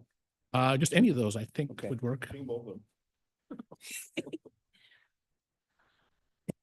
And his next job evaluation. Could I help? Mr. Lazo and members of the commission, thanks for an opportunity. I'll try and keep my comments short. But I have to say 660 miles of driving for 3 minutes might be a little short. So let me start out with a flippant remark. I serve on the Oregon Parks Commission, and I certainly don't get to speak for him, but I will tell you that our county council says that's his favorite department. So just so you know that. County council. So for the record, I'm Steve Grasty. I'm retired. In a former life, I was a Harney County judge. And I will tell you that singly, the biggest accomplishment I was a participant in was keeping the sage grouse from being listed. Sitting here in 2015, I wouldn't have had any gaps in knowledge. Today, I have all kinds of them. I am retired, and I've been trying to do that. I let this one sneak up on me, and I'm disappointed in myself. There was nothing worse, and we've all heard it. God, I miss that meeting. I have to say I miss that meeting, a whole bunch of them. But as I listened today, and I listened in at the public hearing 36 hours ago in Burns, I hear SageCon, I hear partnerships, I heard how we all work together. We didn't do it this time. Did not happen. I'm here to tell you, you got to pass this. You got to adopt this map. I'm going to make some recommendations on, you might change the proposed. I think what you'll be acting on, I would ask for some modifications to it. But we got to have this map. We got scientists, biologists, guys that work their tail off, John, Skylar, excuse me for being informal, but those guys really worked hard at this. They also did the job that is typically done and has been for decades by government. Put your head down, get your job done. That's not the way this worked before. This was done in a collaborative process, and we brought everybody along. Everything that John said he heard in that hearing is right in Burns, but he left out a little bit. I've never heard in Harney County, in all my years, I never heard anybody say, you're trying to buy me out. This is an effort to buy my land. You're taking my land. I never heard that before. But I heard it at that meeting. And the only reason we heard it is because people didn't get educated to start with. Forgive me for picking on two state employees, because I do think the world of them, both of them. But their conversation with Grant County was not comprehensive. Grant County has no idea what this means, what was happening. Their planner didn't know it. Their judge this morning in a phone call went, what's this mean? Not my job to explain what it means. So one of the modifications I ask you to make is don't include Grant County until you've had that comprehensive conversation with them and get them up to speed. You talk about development. I can tell you from my house, I can walk a quarter mile, still be on my property. I can't see a light. I can't see a power line. Can't see a home. Can't see a structure. Much of Eastern Oregon needs development. And so balancing it with this bird and what our communities need is everything. And it's why this process that we followed before needs to be done again. We are moving ahead. Last Friday, the BLM sage grouse plan got updated.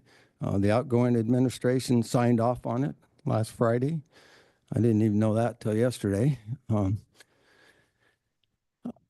And ODF&W's commission moved forward on this map a year ago.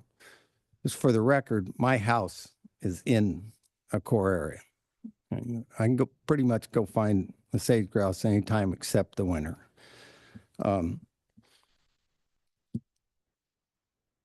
if we don't do this, we don't adopt a map, there are pressures out there that could enable a listing and could encourage somebody to petition it again. And honestly, I hope we don't have to do that fight for another 10 or 20 years or be successful enough with the population that we never have to do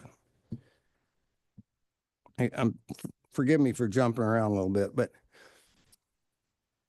what brought my attention back on this was about a month ago, I get a letter from the planning department and says, hey, you're going to lose development rights on your property. And I called the planner, and I knew what that letter was, but I called the planner and said, hey, what's going on? He said, I don't know. I have to send that out. So I called the court and said, all of those people are new, if you will, and said, hey, guys, what's going on? Well, we got a notice from the LCDs, and so I told the planner to send it out. No clue what Measure 56 is. I'm going to tell you, it's sitting in that room the other night. Nobody knows what 56 is. John did. I did. But Skylar doesn't. Forgive me, Skylar. But that's not your job either, so you shouldn't have to know that. But that's a scary letter to get. And that's what revved the people up that came out going, what do you mean you're taking my development rights? I have every meeting I've ever been in with John. He's done a commendable job on explaining that. It didn't come across the other night on John in explaining anything that he talks about, but that one didn't get across. People didn't understand what you could and couldn't do entirely because of the comments I heard afterwards.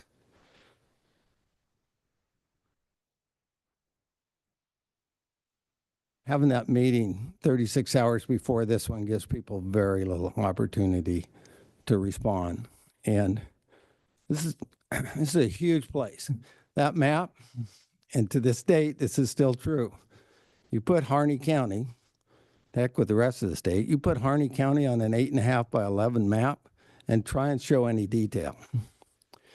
That's 150 miles stuck on an 11-inch piece of paper. I still don't know the impact.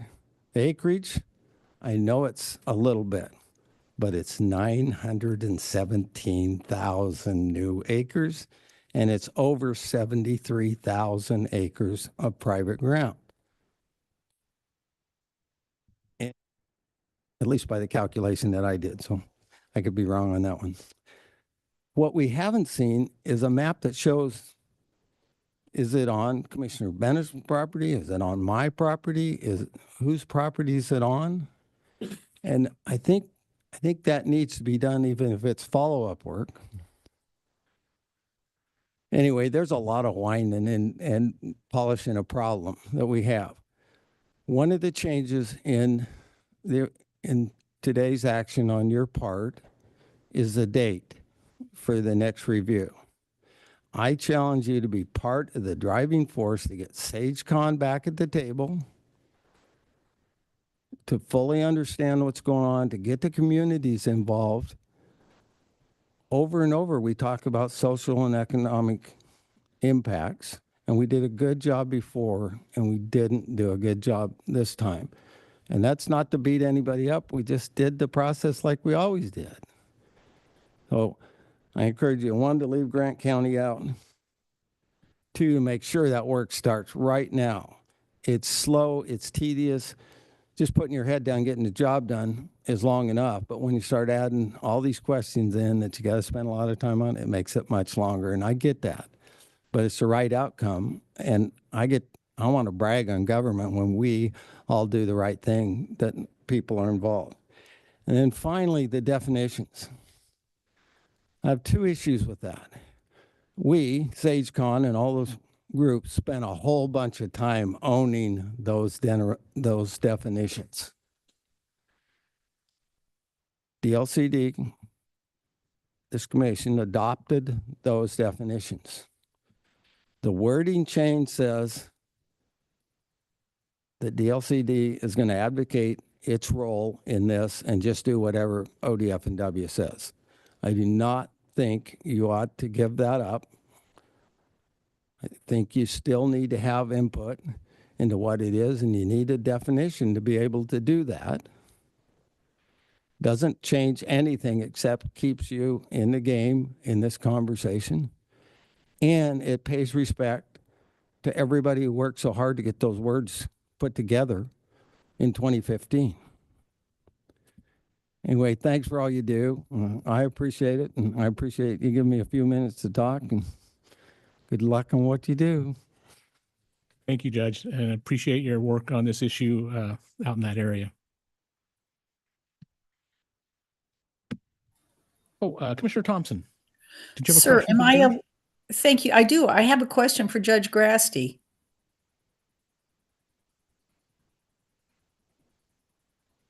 Okay. Sir, nice to see you again. You're one of my heroes, always. You've been through the crucible. You know what happens when communication breaks down and needs to be reestablished for the common good. I'm not clear what you're asking us to do today, because I heard you say a couple of different things that I'm trying to fit together. I'm trying to reconcile. You said we need to get something passed in order to maintain the status and avoid having this species listed. But then you pointed out what you thought were some shortcomings.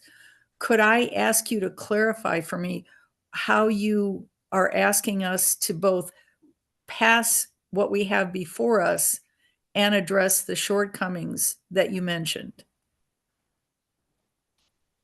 Thanks, Commissioner. And yeah, I'm happy to answer that. And honestly, I would look to your counsel maybe on a choice of words in some of this, but if I was a commissioner and voting on this today, I would want to vote, one, to accept the map, adopt, I'm not sure what the right word is, accept the map as it's presented. And I would leave out Grant County, again, until you have a comprehensive conversation with them. I would leave the definitions alone. That'd be the actions. Additionally, I think you need to really focus on that date for the next review and be ahead, but that's work in process. Does that answer your question? I think so, sir. Thank you. Thank you, Judge. Thank you, Commissioner. Oh, yeah, Commissioner Bennett. I guess that kind of bears the second question that needs to be the follow-up to John. If we leave the definitions the same, will that change the world? I mean, is there a problem? I'm just trying to clear it. The Grant County one's pretty easy in my head. But if we moved in that direction as a commission, is that going to impact anything, or is that just a refinement or alignment with ODF&W's commission, or how's that going to work? Just so we can maybe work this out, Chair, before Judge Grasty steps down. So thank you, Chair Lazo and Commissioner Bennett. We believe that adjusting the definitions would be minor and technical. We don't believe that they're necessary to continue to accomplish what we want to accomplish. I think it could result in some better alignment with other documents. Whether or not it would, sabotage all the work that we've done, I don't believe it would. No. Thank you, Chair. Thank you, Judge. Because I want to move on. We've got some other folks signed up for public comment, and so we're going to move into a timed public comment period. So folks coming up will have 3 minutes each to speak. We got one person in person and two folks virtually. So let's take the in-person person. I guess that's how that works. It's Ty Sharp. Is Ty here? Okay, great. Thank you, Ty. So Denise, if you could give us a 3-minute clock, we will hear from Mr. Sharp. Thanks for joining us. Thank you. So my name is Ty Sharp. I'm a ranch manager on 2 large ranches in Eastern Oregon, both in Baker, Malheur, Harney, and part of Grant County. very large ranches. So kind of to go off of what Judge Grassi was saying is up until 3 weeks ago, I didn't know anything about the work they've done. It hasn't been, in my opinion, shared very well. And I am new to the position of managing these ranches, so I guess I could say maybe the last manager didn't do his job very well. And not only that I never heard of it, the landowner never heard of it. And this all happened so quick that he couldn't make time in his schedule to be here today. So one thing I really want to, I'm not against sage grouse or conservation. I'm a hunter. I think conservation is key. And I think what the work they're doing is really good. But their last map was done in 2023, and I know they couldn't predict the future, but yes, we had huge wildfires that have, in my opinion, drastically changed their core habitat. So I think holding off on adopting the maps is probably a really good idea, just to see how that has changed.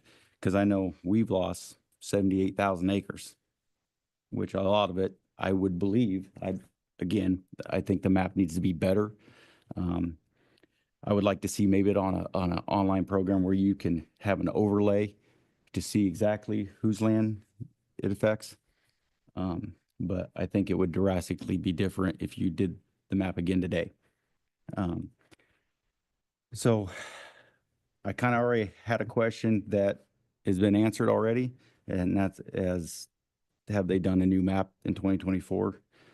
The next question I had was, and I don't have, my fault, I don't have some sources, but I was understanding that 10 states were surveyed and only 2, Oregon and Colorado, have these kind of restrictions.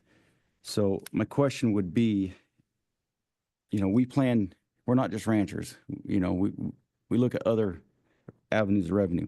So someone mentioned solar, wind, we mine, we plan to mine.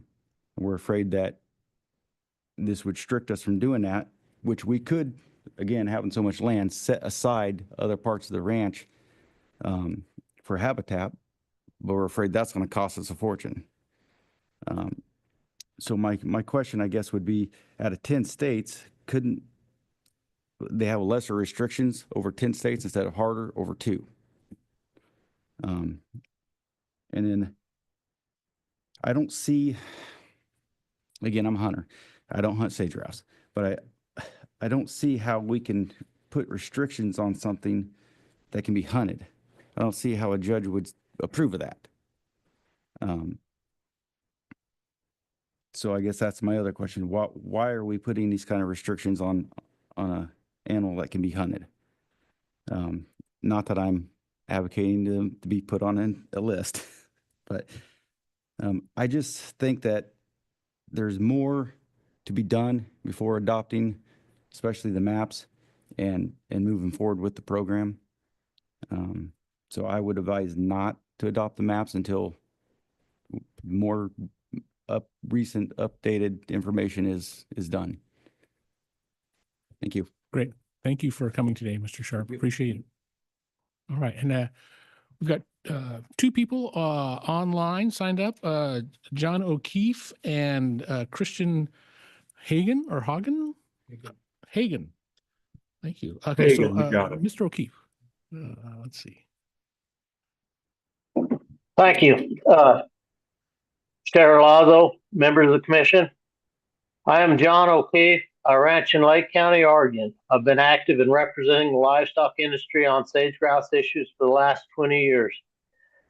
In 2015, the state of Oregon underwent a massive effort to prevent the need to list the greater sage grouse under the Endangered Species Act. We told the U.S. Fish and Wildlife Service what we would do to manage sage grouse going forward. At that time, the U.S. Fish and Wildlife Service determined that listing was not warranted. Our job today is to continue doing what we said we would do. The rules were laid out in 2015. We are not changing the rules. We are making sure the rules are accurately applied to the landscape. This is just good business. I've heard it stated that the constraints under the current sage grouse plan, that the species might as well be listed. This is not so. The ESA comes with massive amounts of case law. The ESA comes with an extremely burdensome consultation process for federal permits. Under a listing, good landscape work that is going on all over Eastern Oregon, conifer removal, invasive annual grass treatments, would largely be replaced by litigation about grazing permits.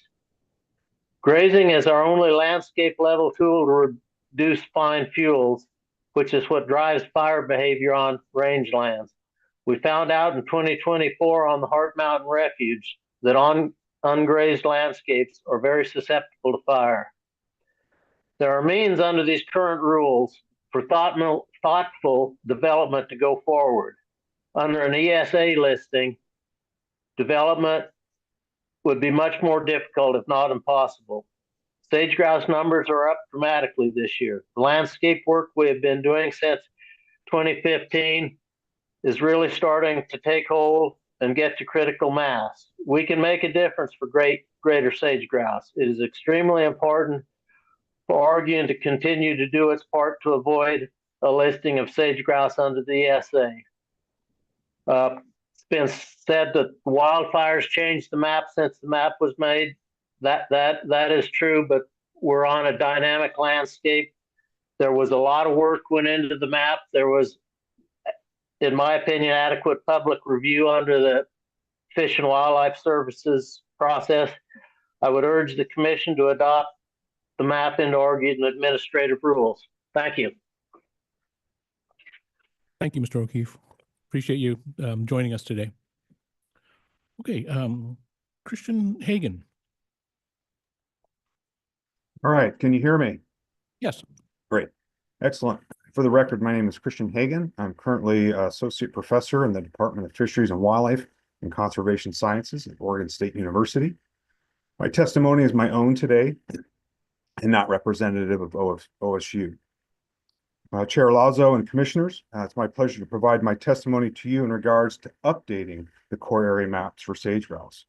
I strongly encourage the Commission to adopt these new maps as they represent the most current science and they provide the policy direction set forth by ODF&W, which affords both species conservation and opportunities for mitigation should impacts result from various land use actions. As I was the first paid and full-time sage grouse coordinator at ODF&W from 2004 to 2011, I can speak to the evolution of the science and the adaptation ODF&W has employed to provide a scientifically sound and pragmatic approach to balancing the biological needs of wildlife and the ongoing demands of human society. When Oregon's Fish and Wildlife Commission adopted the first sage grouse strategy in 2005, ODF&W's recommendation for any development called for absolute avoidance of those impacts by establishing 2-mile setbacks from either known or occupied sage grouse habitat. And I can attest to how poorly that was defined back in 2005. As the new science came to light and demands for renewable energy and electrical transmission infrastructure grew, ODF&W's approach began to adapt. In 2009, a policy paper was developed to specifically link sage grouse habitat to ODF&W's mitigation policy. In that document, it was deemed that a 3-mile radii around occupied leks would be category 1, meaning no impact, period, no flexibility. There were opportunities, however, to mitigate in category 2 habitat under this approach. Then in 2011, the first core area maps were developed based on the best available science and delineating highest density habitats for grouse in Oregon. The maps were developed with substantial public process and input. However, the approach was unchanged. Core equaled category 1. No go, no impact. Fast forward to today with a treasure trove of new science and information on actual bird use movements throughout southeastern Oregon. We have substantiated the rigor of these maps and have been able to refine them in other areas, which, as you've seen, led to some boundaries shrinking and others expanding. Perhaps most importantly, the advent of disturbance caps being adopted into the mitigation policy enables projects to move forward in core. That's crucial, and allows appropriate mitigation to be implemented to offset those impacts. That flexibility did not exist prior. Hopefully, I have illustrated the evolution of the science and policy of the past 20 years and why the new maps are a sound decision. Thank you for your time. Thank you very much, Mr. Hagan. That was thanks for your expertise on this. Yeah. Forgive me, Chair. This is Kirsten. I was just wondering if the professor would mind providing those comments in writing if he has them available. We were typing away, but we'd appreciate a hard copy if you have them. Thank you. Yes, who I can email that, no problem. Just who should The I commission send it to? assistant. Yes, the commission assistant where you signed up for testimony, Casaria Taylor or Denise. But Okay. we'll find you and be in touch. Thank you. Yeah, no problem. Thank you. That's everybody I have on my list. Is that all the public comment we have? Okay, great. So we will, I think we'll move into discussion by the commission. And since we don't have a motion on the floor right now, I think what I'd like to do is just do a quick temperature check with folks. There was some discussion about how we would proceed with a motion. And I think there are actually two motions, two actions we're going to take today regarding the map and then the code change, the rule changes, correct? Yeah. But it's all in one motion. It's in one motion, two pieces. But there's two things to be done. So let's go across the commission here. If you are folks feeling like you want to discuss what that motion might look like more, or are we ready to move forward with a motion? Let's start online. Commissioner Porter, any thoughts from you? Yeah, I do. After listening to the testimony, I mean, I'm sensitive to, landowners and to Grant County and maybe, the possibility of getting some more overlays to see how various uses would be affected and land ownership. I'm sorry that you started with me, so kind of fell on the hot seat here. But I guess it would be nice to have a motion option that would be that would reflect those concerns. Thank you. Yeah, and somebody has to go first, so. I know, right? Thank you. Commissioner Thompson, any thoughts from you? I want Commissioner Bennett to go first because as far as I'm concerned, he's the most intimately involved. I mean, when I listen to people, what I hear is it's important that we maintain the current status. It seems logical to me that we change the definitions because I don't see the difference. I don't know if I'm missing something. I think it makes sense to leave Grant County out of it. But what I also hear is that after we pass our motion today, take our action today, that there is a considerable effort called for by the staff to do more community engagement, to communicate effectively.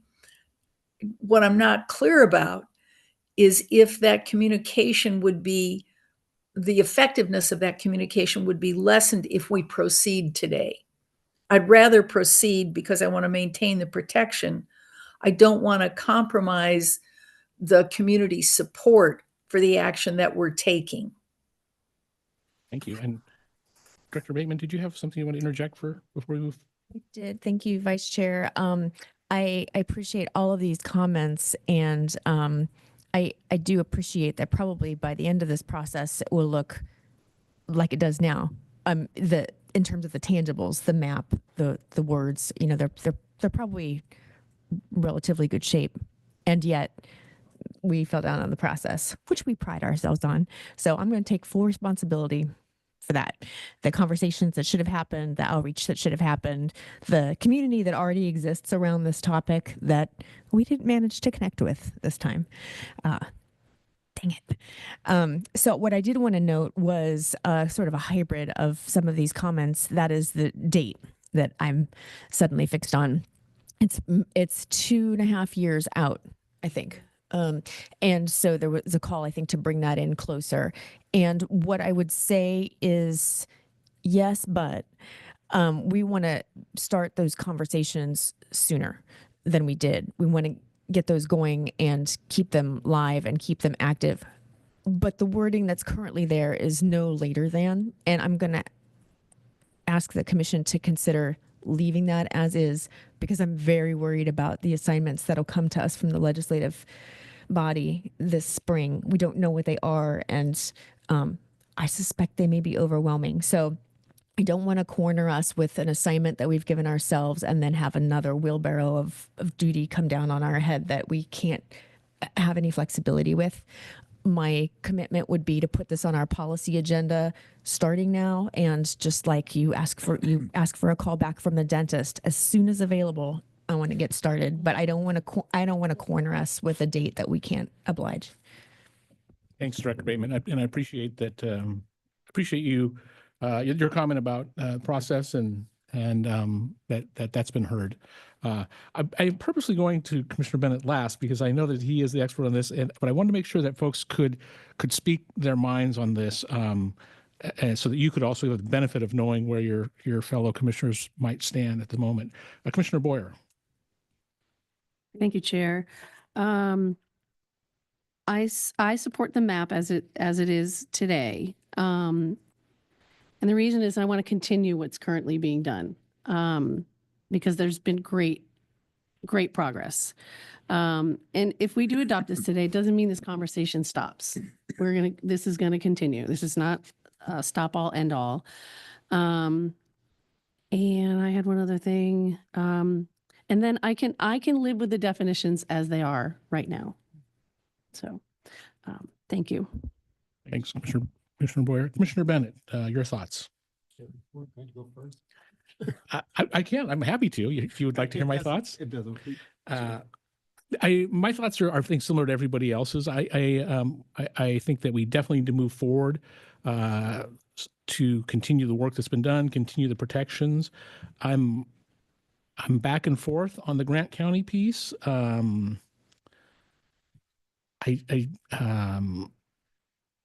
I guess I'm swayed a little bit by my question to John in that, it's on the map.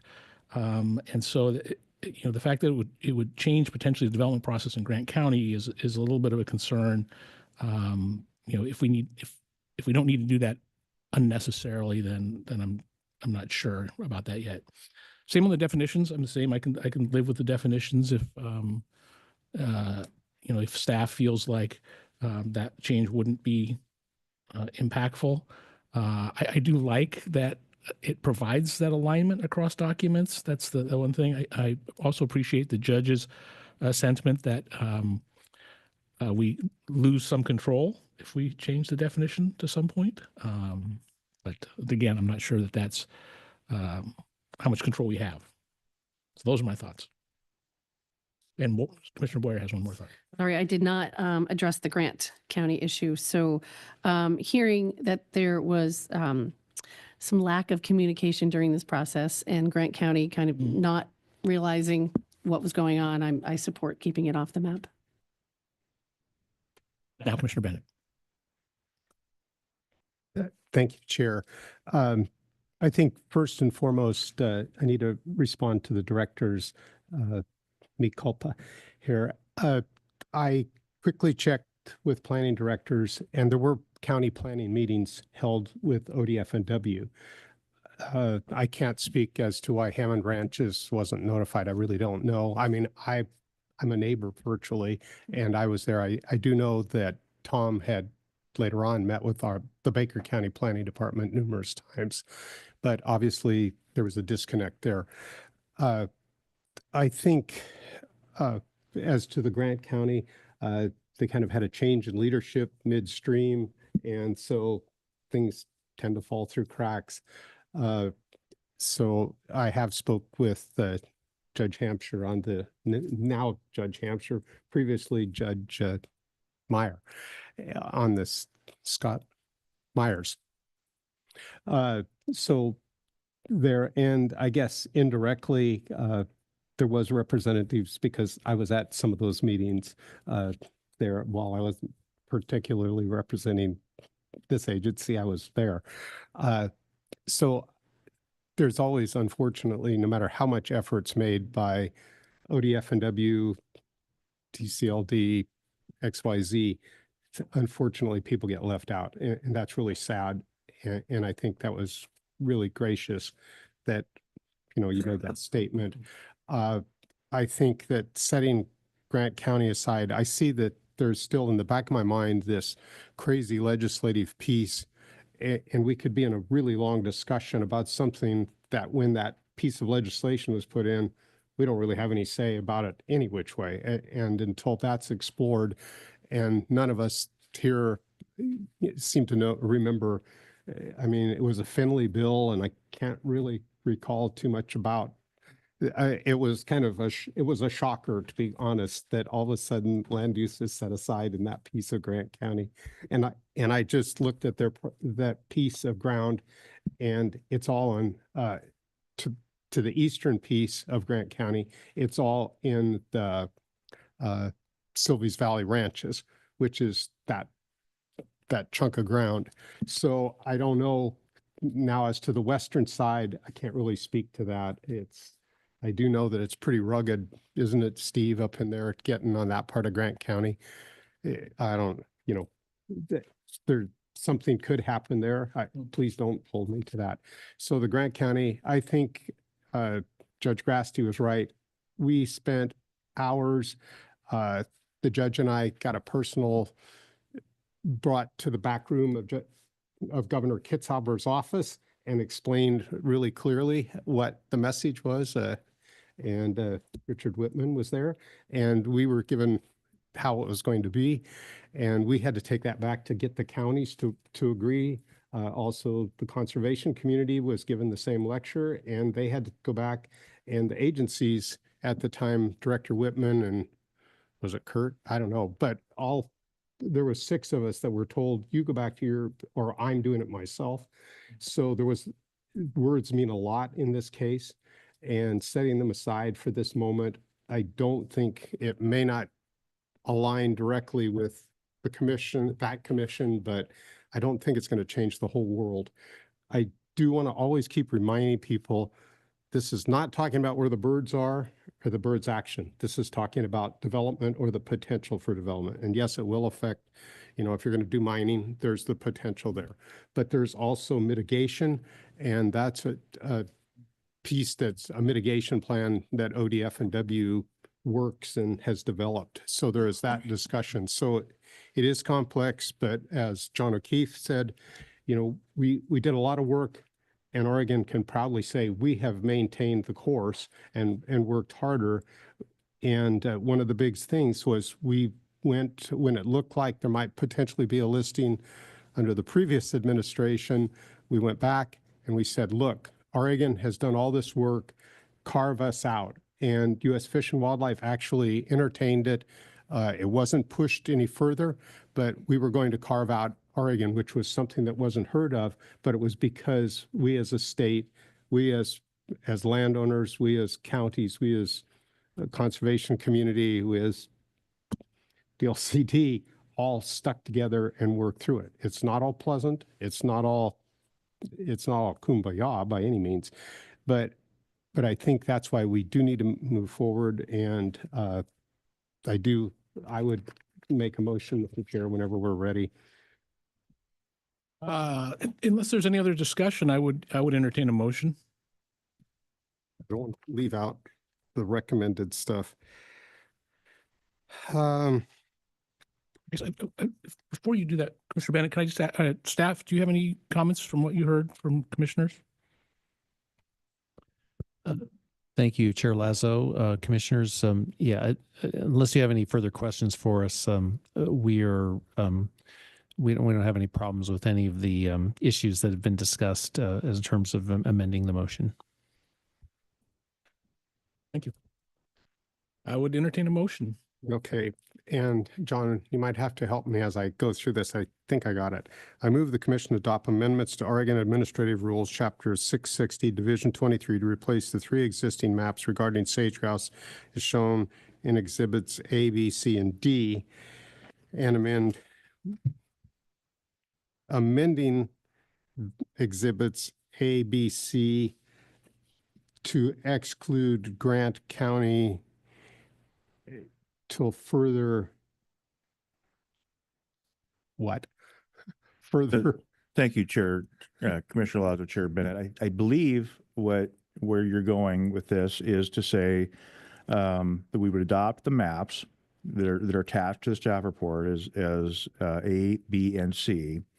Furthermore, adopt amendments to the text of Division 230115 to amend subsection or section 12, which is the date for the exchanging the language that said original date to August 13th, 2015, as well as section 19, which is to do with the scheduled review, but not amending section 3, which are the definitions. So I Right. think the effect would be to adopt the maps, adopt the language, with the exception of Grant County. and Excepting out Grant County. Grant County, yeah, that's correct. So that would not be, that would be in section 5, which would not be included in the motion. So they would not, so the effect would be adopt the maps, not include Grant County, not update the definitions, but to update the other, the date, little date piece, as well as commit us to reviewing this in a scheduled order in the future. And I'm going to look at Counselor Schiff. Yeah, so All eyes turn to just for clarity, we would adopt the maps as they are, which would include Grant County, but by not specifying that the rule applies to Grant County, regardless of the mapping, Grant County would not be would not be precisely what I was ensnared. saying. That's right. And Commissioner Bennett, and that is correct. That's what you said. And that is also consistent with how the 2015 adoption worked. So I believe we've got it. That's my motion. Thank you for that motion, Commissioner Bennett. I think we've got it captured.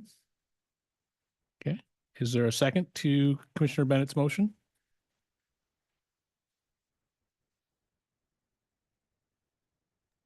Second. Commissioner Porter seconds. All right, let's open up discussion again on the motion. Any further comments? I know a lot of folks were headed in that direction in their initial comments, but anything else that's come up since with the motion on the table?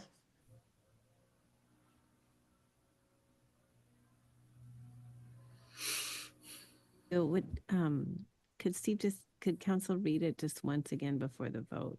For not. So it would be, the motion is to move that the commission adopt amendments to OAR Chapter 660, Division 23 to replace the three existing maps regarding the sage grouse as shown in Exhibits A, B, and C, and amend OAR 660-023-0115, 1, Section 19, as attached to this report as Attachment D.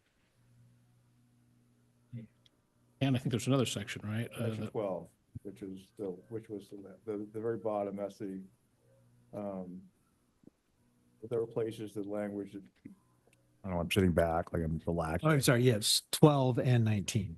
Sorry. 12 wasn't in the original motion. 12 was not in the original motion, Okay. but it should have been. So I So apologize for that. we're making changes to 0230115 only to sections 12 and 19, but not the recommendations for 3 or 5. Yeah. Which were the definitions in adding Grant County. Yep. Okay. So in 19, are you okay with that, Director Bateman? Because you didn't like the date, I think I heard. Ask that we keep the September Keep it, 2027 okay. date. I heard you wrong, sorry. With the emphasis on the no later than.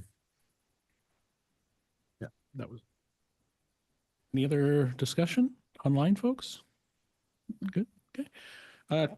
Let's see. So Denise is the one that calls the roll. Commissioner Bennett, Aye. Commissioner Boyer, Aye. Commissioner Porter, Aye. Commissioner Thompson, Aye.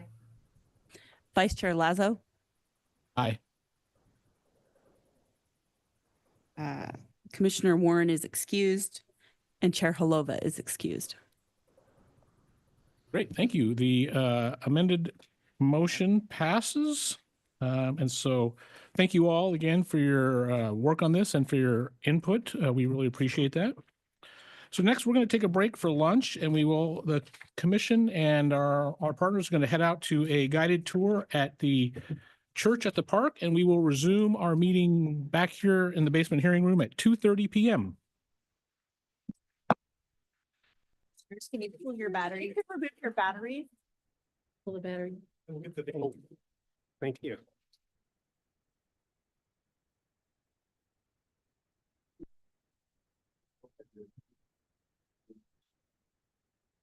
That might be.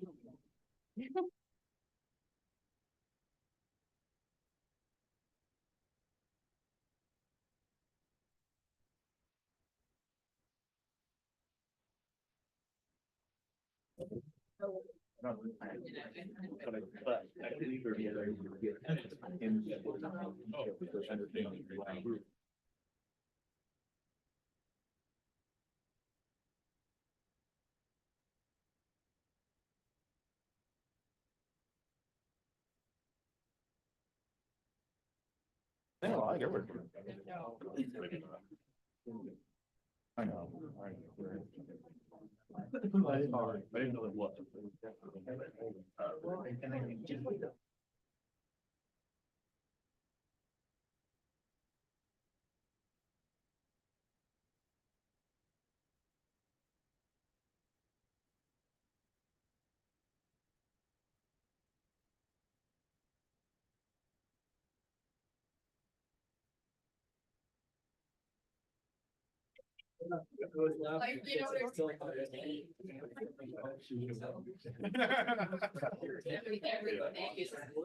Well, that's how we got special education.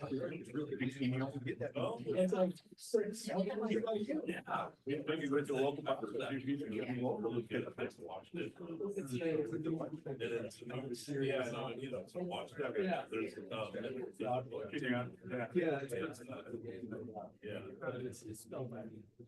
Well, you know, it's really.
Getting the afternoon tired.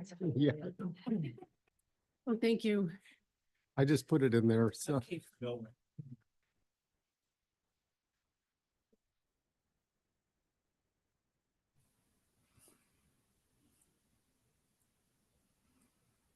I realized one of the bad things about being in the end was a chance for, or tendency for me to languish and throw my junk all around. Oh, And I you're thought, funny. that's, everybody can see that all over the place, so I put it nicely here, so I don't. I'm always conscious of that when we're on the video. Right, then I like scattered stuff. Before you start. Anytime you see. It was so hard for us to adjust when we would.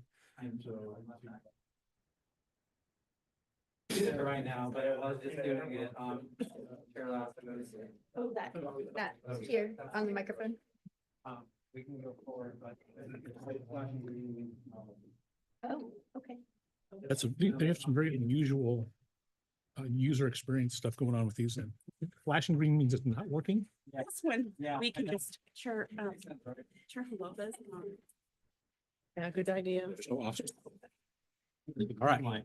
Good afternoon, everyone. Welcome back. We are back from our wonderful tour this afternoon. Thank you to the Church at the Park folks for having us and showing us their sites. So this afternoon, we will move on to agenda number 5, the public hearing for the Eastern Oregon solar siting. So we will hear again from Gordon Howard and his team. This will be a public hearing on, again, the Eastern Oregon solar siting. Gordon, please introduce your team. Thank you, Vice Chair Lazo and Commission. I'm Gordon Howard. I'm the Community Services Division Manager with DLCD. With me up here at the dais is Alexis Hammer, who is our policy team leader. I forget the title exactly, but and also with us as for support and answering questions are John Jennings, our Community Services Specialist, and Adam Tate, our Renewable Energy Planner. And so we're going to start with Alexis, and then I'll be giving the second part of the presentation, and then Alexis will be finishing up. Thank you, Gordon. And for the record, my name is Alexis Hammer. I'm the Legislative and Policy Manager at the Department of Land Conservation and Development. Vice Chair Lazo, members of the Commission, good to see you today. If you take one message away from today's meeting, this is not going to be a surprise. Land use and energy siting is a challenging conversation.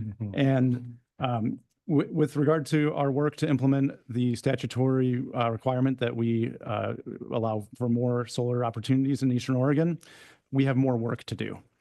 We want to get this policy correct the first time. And in order to do that, we're here today to talk about a little bit more time that we need to land this policy by the July 1st, 2025 deadline.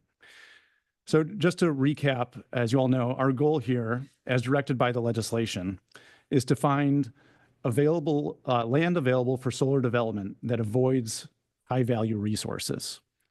It also is to create a process where counties and developers want to take advantage of this opportunity. And finally, we also need to create a rule framework that actually gets used. So far, that goal has eluded us in our conversations, and we've heard loud and clear from a variety of interests, and that's why we're coming to you with a request for more time today to refine these rules. Typically, we try to avoid rulemaking during legislative sessions. It helps us avoid having kind of dueling or mutual policy conversations on the same subject area at the same time. And right now, there is no legislation that directly addresses this issue area, so it's not a direct concern at this time, although it could become one, as you know, legislative session always has surprises. And we wanted this extra time because we know we can meet the statutory obligations and create an enduring policy outcome through this rulemaking process. And are the slides up? Oh, yeah.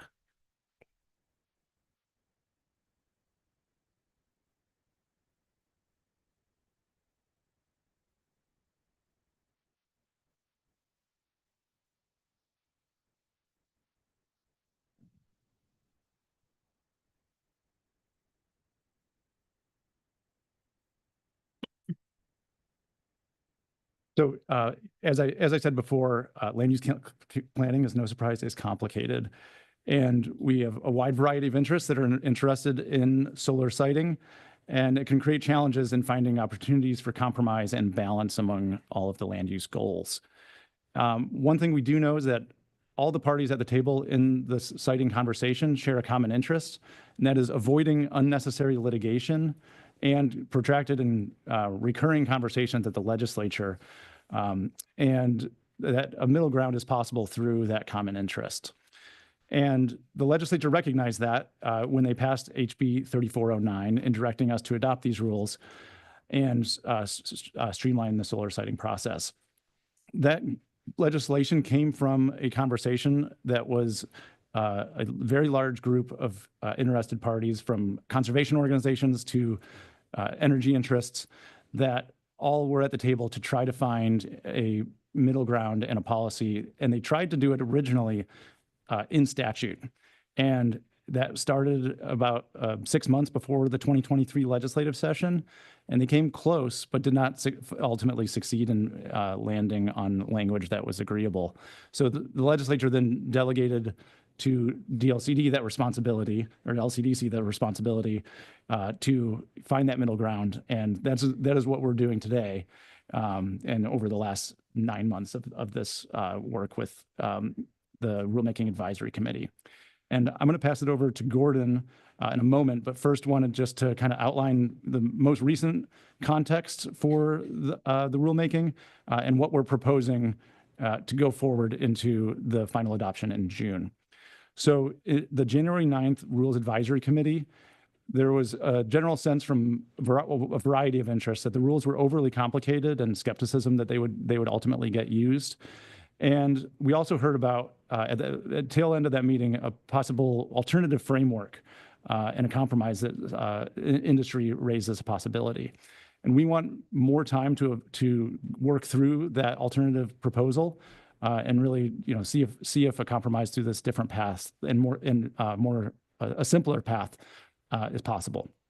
So today at our January 23rd meeting, we want to just ask for that extension, have an additional RAC meeting that will follow this commission meeting in February, and reschedule our geographic hearing for a later time, and extend the public comment period through April 11th, meaning through the next commission meeting, so that you all have time to hear directly from the various interested groups on how the rulemaking is going before the staff have completed our job.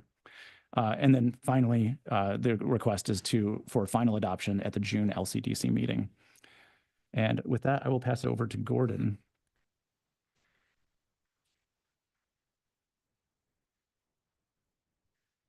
Thank you, Alexis, Chair and Commissioners. Let's start with the discussion of what the legislature told us they wanted done, and that was found in part of House Bill 3409. The idea was that we would get these rules done, as Alexis said, before July 1st, 2025. And they informed the charge that you gave us then in, I believe, November of 2023. What you did also in November in 2023 was to direct us to constitute a solar siting rulemaking advisory committee. We did that with over 30 members. It's a very large one. And we had a series of meetings. The legislation also required us, and we were very happy to do so, to hold regional meetings in Eastern Oregon. And Eastern Oregon, in this case, is defined as anything east of the Cascade Crest. So really, in our parlance, that's really central in Eastern Oregon, but the legislation called it Eastern Oregon, but that's what we're dealing with. We've had 11 rulemaking advisory committee meetings to date. 5 of them shown on this map were east of the Cascades in various areas: Burns, Christmas Valley, Madras, Morrow County, or Boardman, and Morrow in Sherman County. And then we've had 6 additional meetings that have been, although the map shows them in Salem, they've actually been virtual meetings. And as Alexis said, we need to have a couple more of them. And so we will be doing that. And we really appreciate the work of Commissioner Bennett as our LCDC liaison to keep track of this process and give us advice and guidance as we've been going through with the Rulemaking Advisory Committee. The rules we're looking at amending that are in consideration are 4 of our administrative rules. The first being Division 23, which is the procedures and requirements for complying with Goal 5. And one of the Goal 5 resources as listed in Division 23 and in Goal 5 itself are energy sources, and solar voltaic energy facilities are indeed energy sources.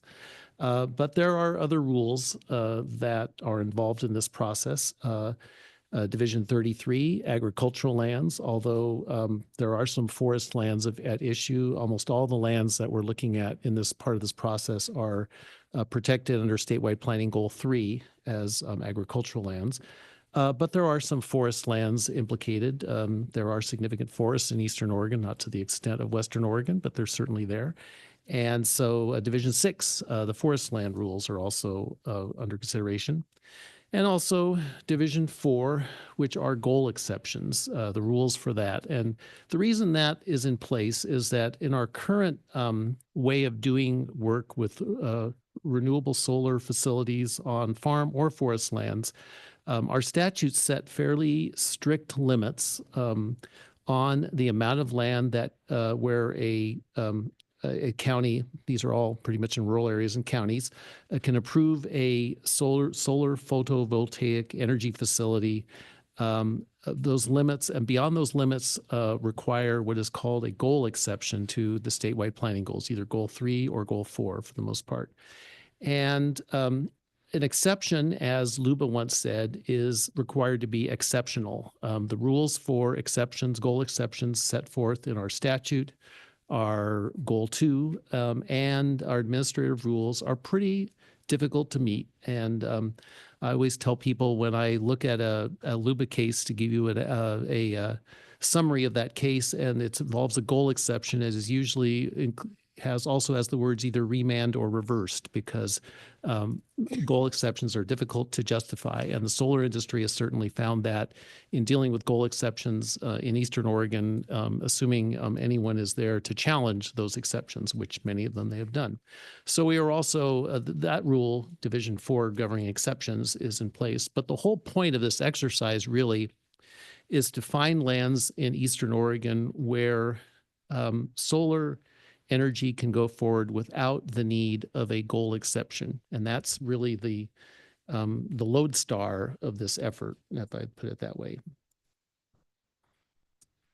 And so how do we get there? The division, one option, and I think the option that as a staff we have followed at this point, is to look at Division 23, and that's the division that implements statewide planning Goal 5, involving natural resources, one of which is energy resources.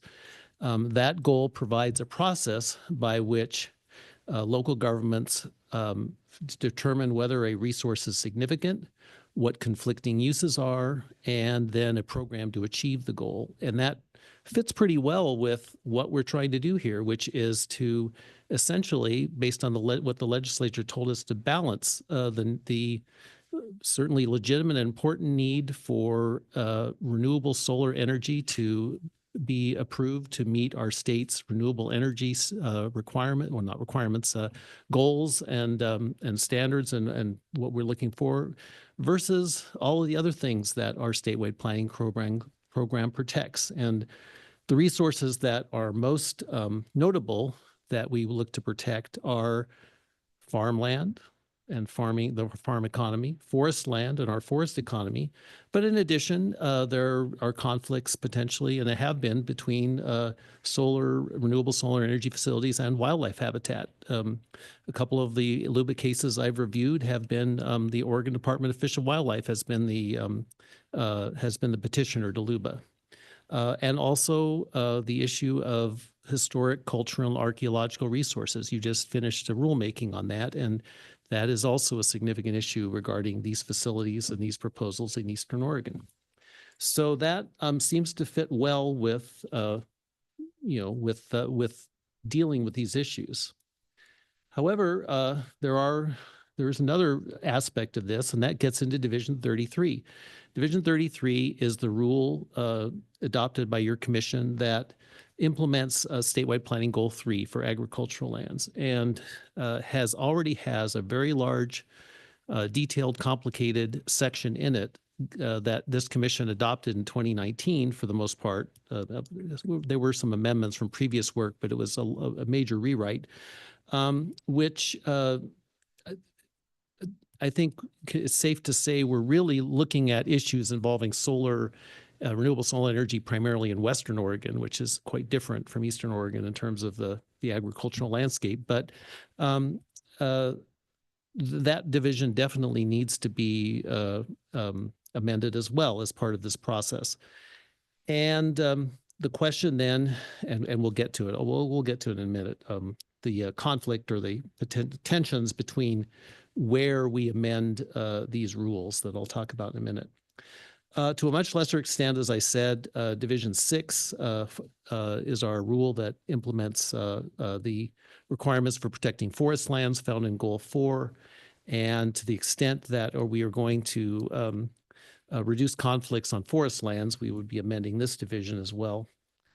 And finally, as I said, Division 4, the interpretation of the Goal 2 exceptions process. You already made an amendment back in November that was directed by the legislature to this, involving finding a renewable solar energy as a rural industrial use.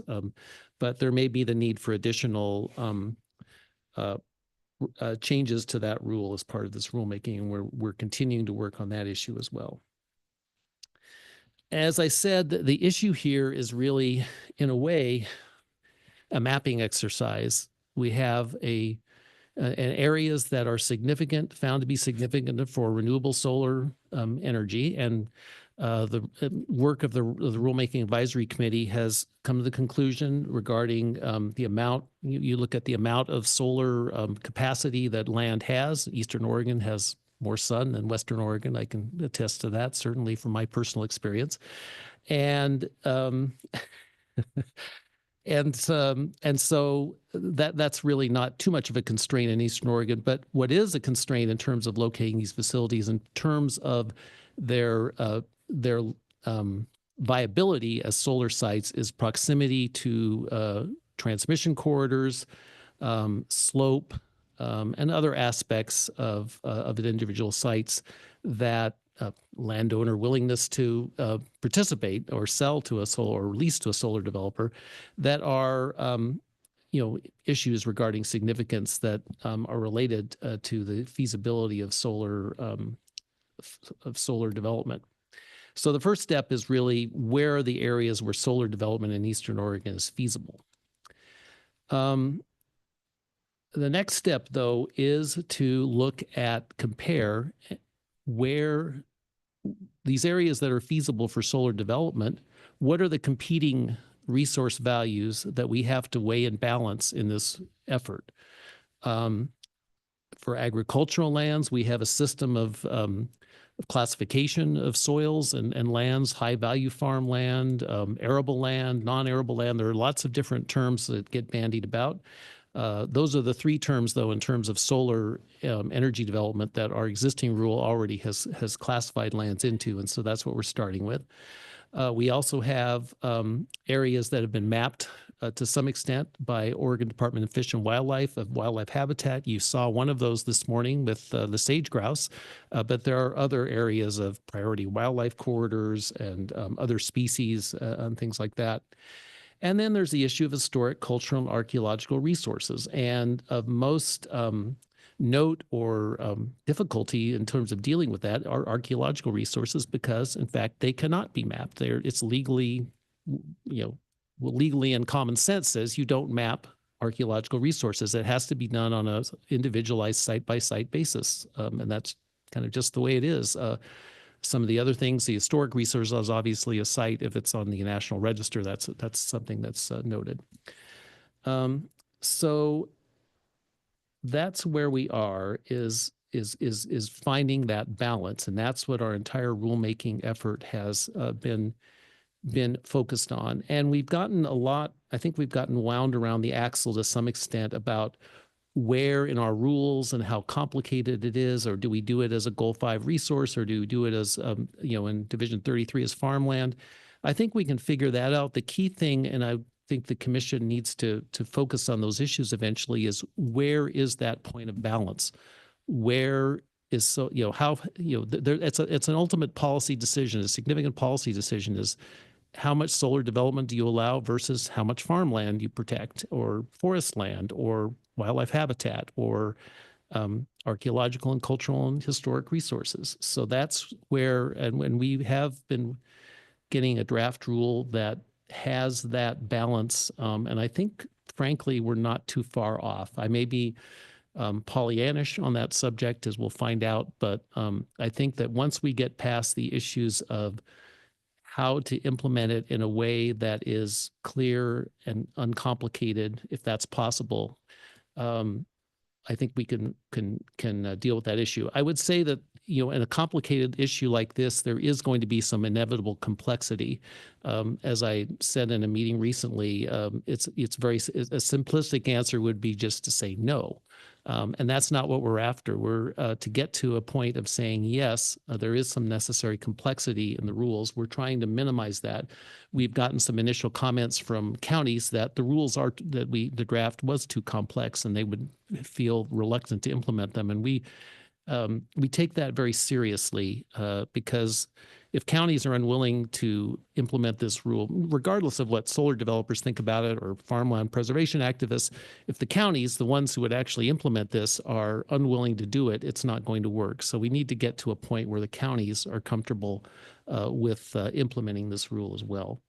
And that raises, well, let's see if we have a slide. Anyway, we'll get to that issue in a minute as well. About partway through the process, we realized when we're throwing all these terms around, if we're not going to be certain, it's not going to be on high value farmland, but it's going to be on arable land to some extent. And there's different, whether it's irrigated or not. And then, wildlife habitat is an area, a priority corridor, or just an intermediate corridor, or class 5 or 6, all these terms that get bandied about.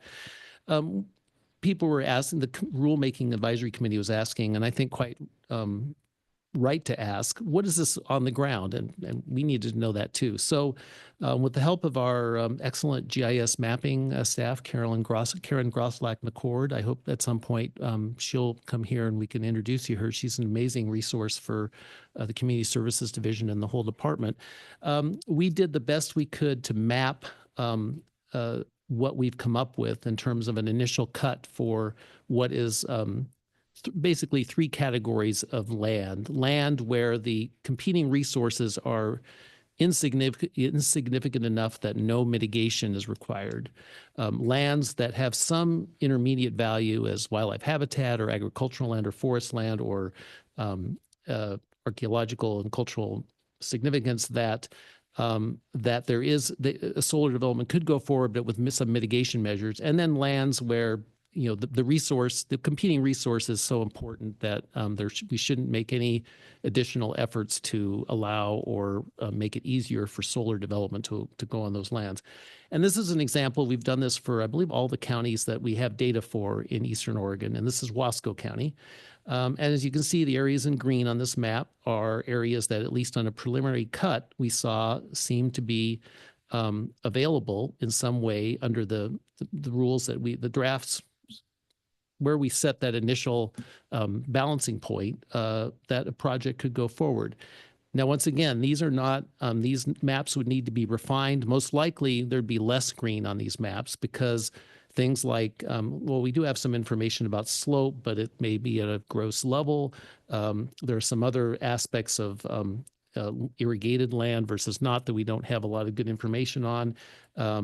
We certainly can't map landowner willingness to participate in these kind of things. So, but this is a start, and this gave us an example of where we were. And there was, I mean, I think the representatives of the solar industry thought there wasn't enough land available. Others said that there looked like plenty of land, plenty of green on these maps. So we have some discussions to go on this as well. But but we do have some of this base information that, and once again, we would not be adopting these maps as part of a rule. These are illustrative to see where we are in terms of our balancing going forward. The rule would be words, not maps.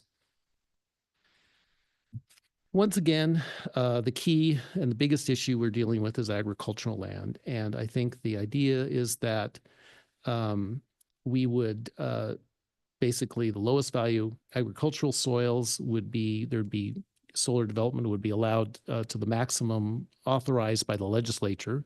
The intermediate value soils, there would need to be some mitigation, either mostly in terms of improvements to the agricultural economy. And I think we have some creative language working on that, that John and Adam have drafted that and is being reviewed to deal with that issue.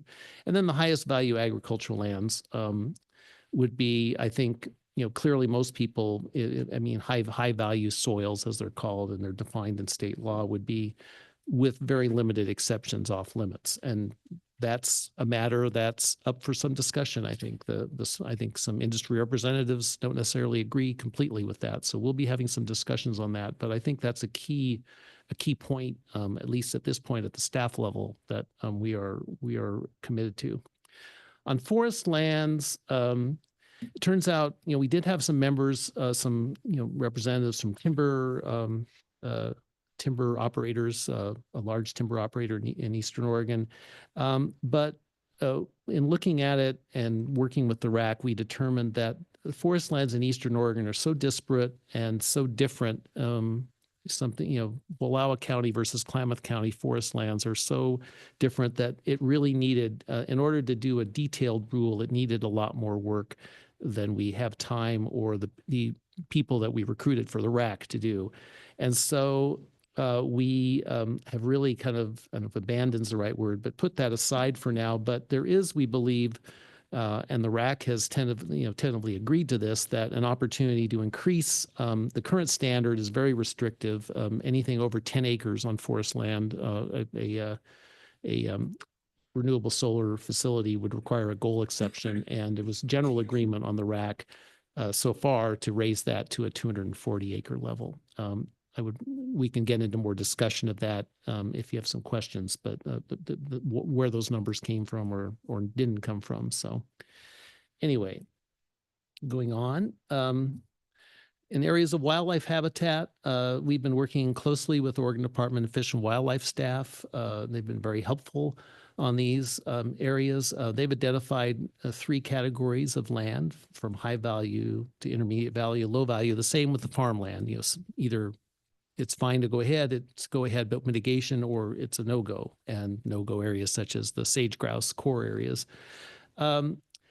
The issue here, to some extent, is that some of these things aren't precisely mapped by the Oregon Department of Fish and Wildlife. And so there is going to be inevitably some additional work at a project level with ODF&W on these issues. And so we're doing our best to come to some sort of as much certainty as we can on these issues. It's proving to having some complications, but I think we're getting there. We did earlier in the process look at the issue of agrivoltaics. That is the development in the same area of land for both a photovoltaic solar power generation facility and a farm use. A lot of people have some very interesting ideas on this. We worked with a person from the Oregon State University Extension Service who's an expert on this. But once again, there wasn't suitable time to adequately address this subject. It's very complex. There are a lot of issues in not only setting up a plan that will work, but also implementing that plan and ensuring that it happens. And I think this is something that needs additional discussion as well, that we just did not have the time or effort, ability to get to as part of this process with all the other issues we're dealing with. let's see here. Regarding historic, cultural, and archaeological mitigation, I want to thank our Deputy Director, Kirsten Green, and Amanda Punton, our natural resource specialist, who have just finished the amazing task of our cultural resources rule for our help on this. We are still working through the details of this.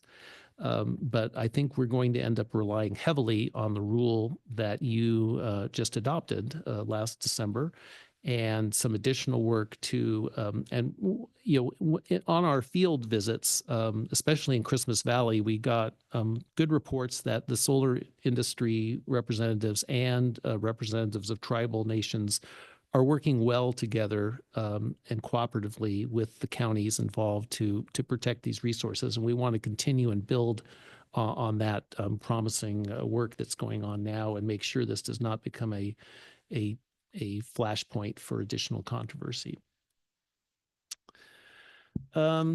Regarding implementation, the way we have the draft rule at this point, and I think there is some your testimony may say otherwise, but I believe there's some general agreement here that we have really two ways a county could implement this these rules. First, they could directly implement it through, in other words, they would take what we've given them in the rule and use that to review individual project sites up to a certain level.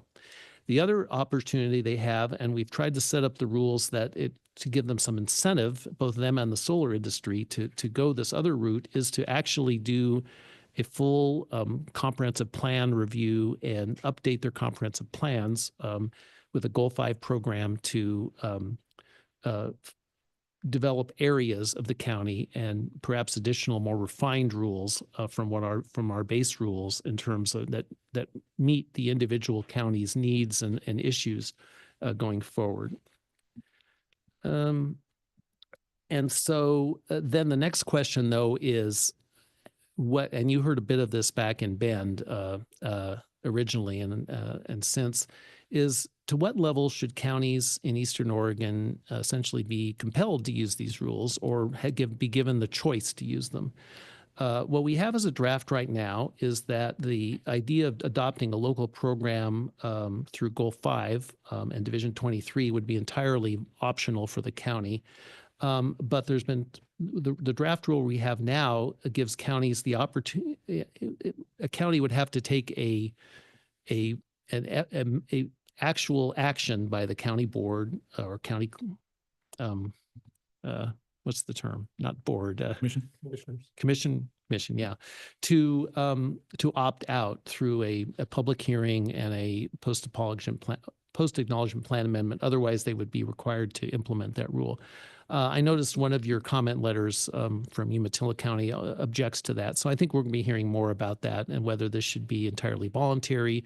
And that once again becomes a question of whether how, is this something that should be left as a choice for Eastern Oregon counties, or is it such an imperative for the state to have solar energy that there needs to be some sort of more than that? And I think that's another huge policy issue that you'll need to resolve as part of your efforts. Community benefits. House Bill 3409 specifically said that, and your charge to us specifically told us to look at community benefits that would come from this, from additional solar development, renewable solar energy development in Eastern Oregon to local communities. And I think the objective here is to help local residents and communities share in the benefits of project development. In other words, there is a sense, I think, that the Eastern Oregon counties are providing a benefit for the entire state by accommodating, if they accommodate more solar energy development. And if community benefits that helped those local communities in a financial way or other way that's appropriate, create a welcoming environment for that development, it's a win-win situation for both Eastern Oregon communities and the state as a whole as represented by our renewable energy goals. Our draft right now is currently written to provide certainty in the form of a safe harbor of a contribution towards community benefits while also offering counties a more flexible alternative.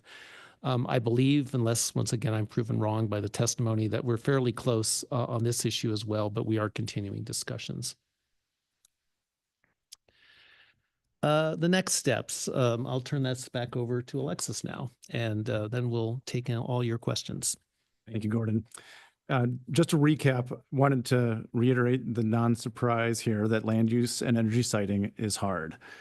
We definitely have more work to do, but we do see a light at the end of the tunnel.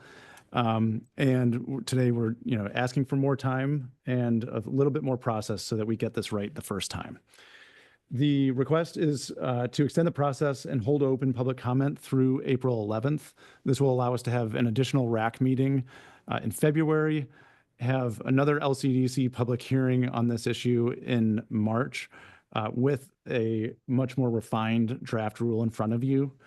And then having a final opportunity for the RAC to convene in April following the LCDC meeting in March so that they can have a final stamp on their recommendation to the commission with final adoption by the commission in June. And that's where we stand today. Thank you. Questions? Thanks, Gordon. Let's go ahead and see, actually, thank you for the presentation. Commissioner Bennett, you were our liaison to this, and thank you again for many hours of rulemaking that you have been through on solar, so which will apparently continue. So you're welcome. Is there anything that you wanted to start off with questions or add to what we've heard today? I guess most of it's kind of adding to what Gordon and Alexis mentioned. I will say this, that I hadn't quite realized being the liaison meant you were working full time. It was, and then the deputy director has me on LOAC, and so it's kind of like I have solar meetings and then I have LOAC, and so I was going to ask for a raise. There you go. When you get nothing, you get double, then you're really doing well. Just a couple of points that, and Gordon has touched on them, but I think that one of these discussions is that early on the counties are going to have to be brought in because more and more informally they're telling me, oh, we don't know if we like this. And a big tragedy would be that we go through the whole process and then the counties opt out, because then you have a process that only 2 counties maybe. Far as my very informal poll was, is I only had 2 or 3 counties that said, yeah, we really are really enthused about it. Now, a lot of them, I guess the other thing is I probably should circle back, and that I would really encourage, and this is from my wildfire map experience, is that you immediately get planning directors and commissioners together. We made a horrid mistake of just planning directors on the wildfire map on the one go round, and only to find that apparently they don't communicate within their own courthouse. And it turned into a very bad moment. I really want to compliment the work done on the draft maps, because at that point, then we could start to see, all parties could see and get a clear idea of what we were looking at. And counties have really been happy with that product. And really, depending upon what the final language is, will be how the map is, but at least you've given them a tool to begin the discussion.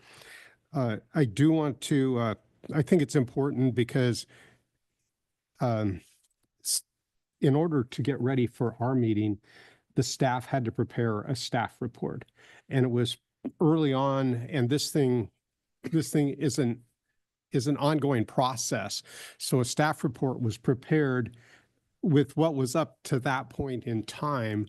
And there was some concern by a number of people that, well, you're not representing our points. And so it wasn't fair to the department in the sense that things were evolving, but they were trying to be cognizant that, that when we get these big old piles of paper that it's really on. So I think that any criticism of the staff for that would be a really unfair point. So I think it's just really, I mean, I happen to be watching the whole group, and I saw when one of the folks had to say, well, the staff report's mailed out. I mean, it was not a pleasant view at that point. I was texting the boss immediately and saying, this isn't fair and we need to do that. So I want to make sure that, you know, when some people are loyally doing what they need to do because of our request, that they're not unfairly hammered for this. So it wasn't there. I did assure everyone that their comments, and which a couple of them have sent it to us, that we as commissioners would take a look. And I would encourage you, my fellow commissioners, to be looking at all of these, because this is a unique RAC in the sense that, having a lot of experience of participating on RACs in my planning director commissioner time, normally the RAC prepares, DLCD prepares the final product, but this one, the RAC members get to kind of prepare, and also, so we could conceivably have a broader view than we would on a lot of them. You know, the community benefits, as Gordon mentioned, that's a big thing, because quite frankly, you know, they're wondering, why are we having our landscape covered with solar for power to go somewhere else in Oregon? So that's a big thing with the counties and the communities, and they're working on that. And I think that's really good. One of the tools that makes it really tough, that will make it tough for this commission and others, is that the state still lacks a completed renewable energy plan. It's really hard to figure out how this all fits in without an energy plan. And so that isn't, thankfully, this organization's responsibility, but it is a piece that will be really tough. And John and I have discussed this considerably, and Adam and others, that, you know, that this is a piece that's kind of lacking, and we're trying to fit in to the side of it. And how do we fit in? Because, you know, I certainly don't want to plagiarize, but John had an excellent example when he said that, you know, the renewable energy plan should be like an urban growth expansion plan. And that, in other words, you're looking at how far out are we going? How much do we need for what kind? And I realize I'm being somewhat simplistic there, but really we don't have that tool for the commission to act, and for staff to act, and this RAC to even act. So it's kind of a, you know, a wild guessing game.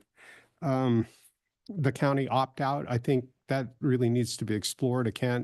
And that's why I would suggest, once again, bringing the planning directors, commissioners together, because if you have the majority of them opt out, we may have to have a different discussion at the policy level, as Gordon mentioned that it was going to be.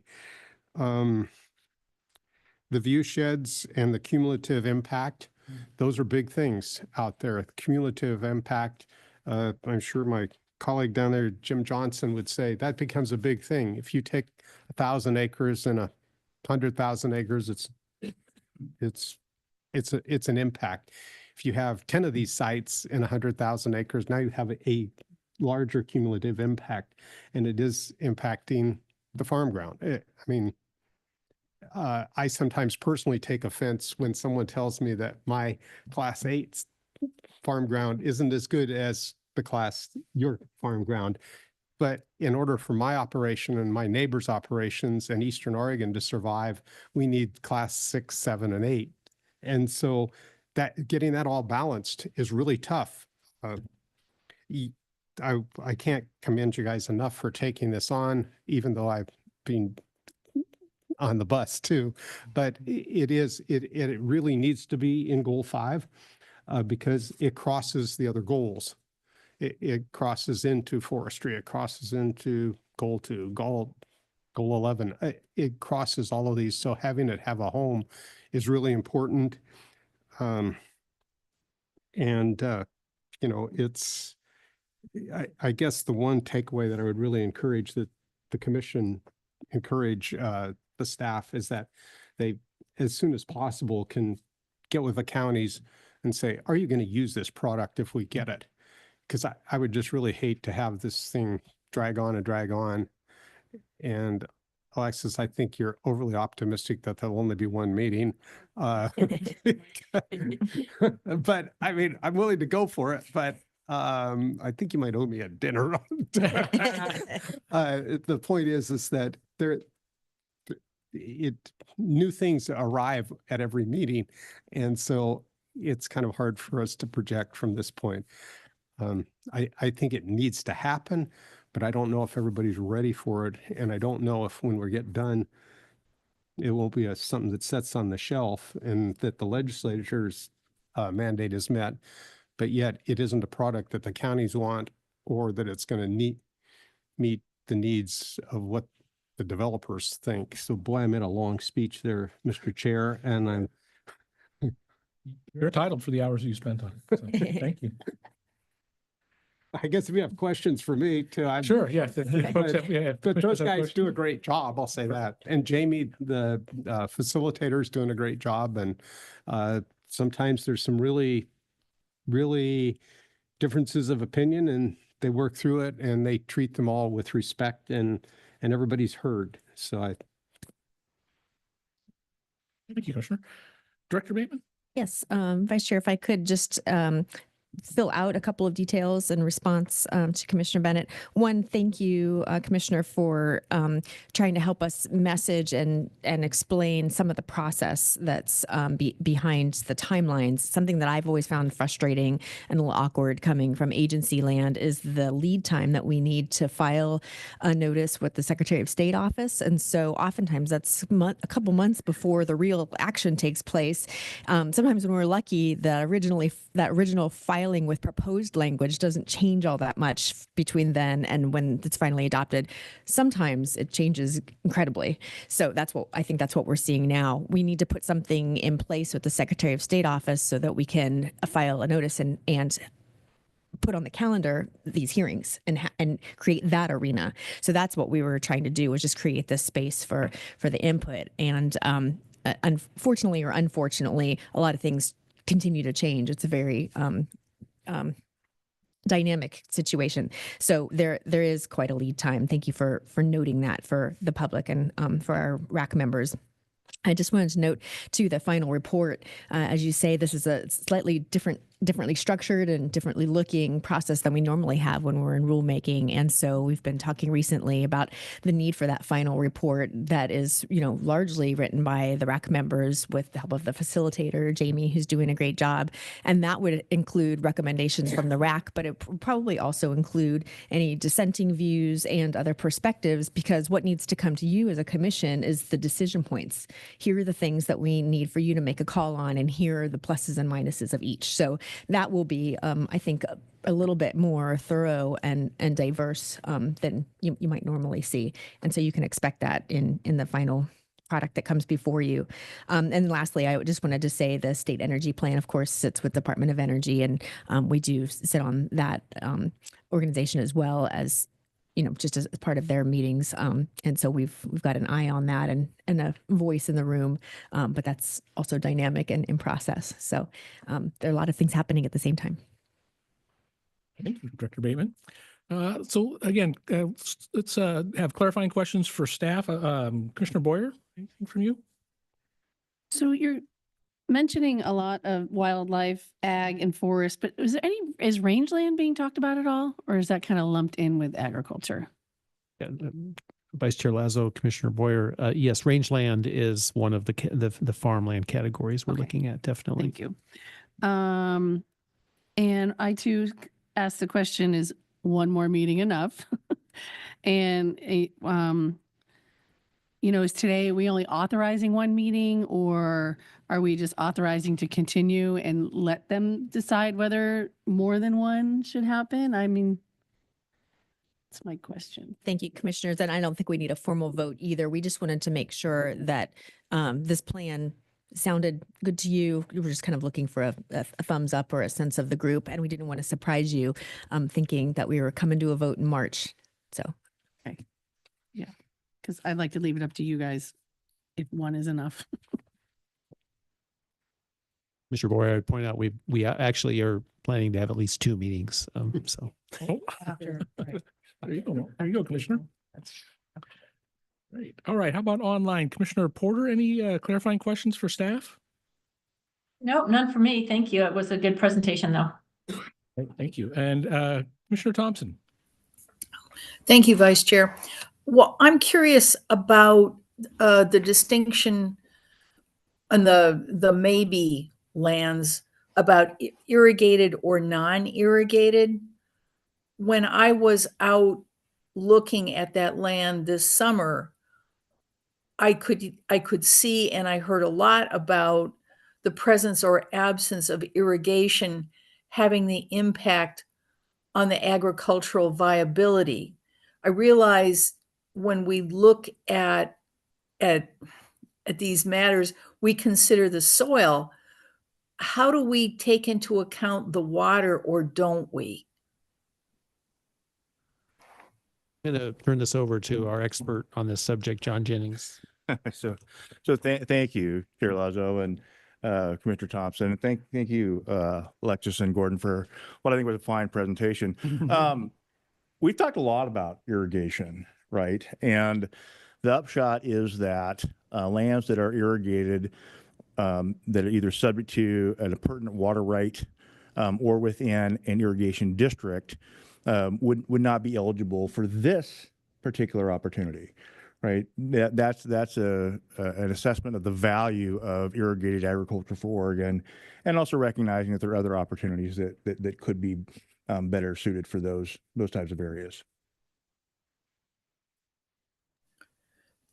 I think that helps me understand, but the practical implication is, if I hear you correctly, irrigated land that has water available is automatically filtered out of that which is considered available for photovoltaic use. Is that accurate? So thank you, Chair Lazo and Commissioner Thompson. That is accurate. I mean, water is complicated. Boy, if you think, water is complicated. And so we're having to look at it from a couple different areas.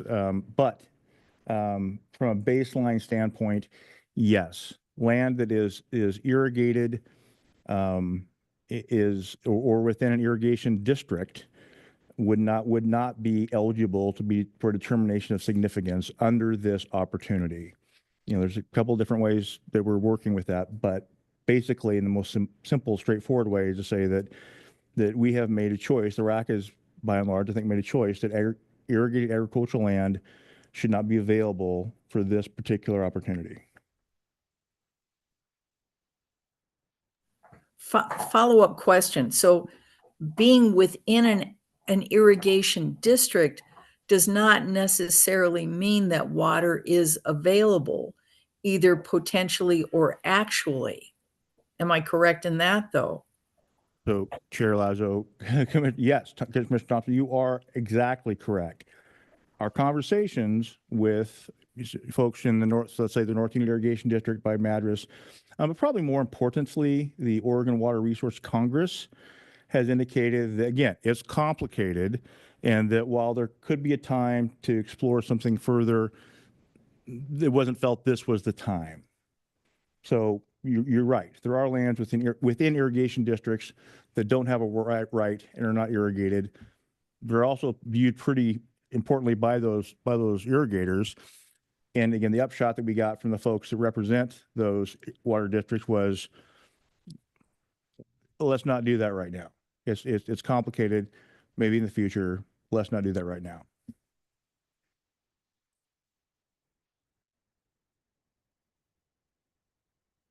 Thank you. Does that, any other questions, Commissioner Thompson? It's complicated is the operative phrase. Yeah. What I'm trying to understand is that how do we as a commission balance not just legally, but really in reality, these very complicated and I would say issues that are at tension with one another. And I understand that we have the paradox to resolve. And if we do it bits at a time, I just don't know how we we keep it all together and keep it all making sense as we balance these competing paradoxes. Thank you.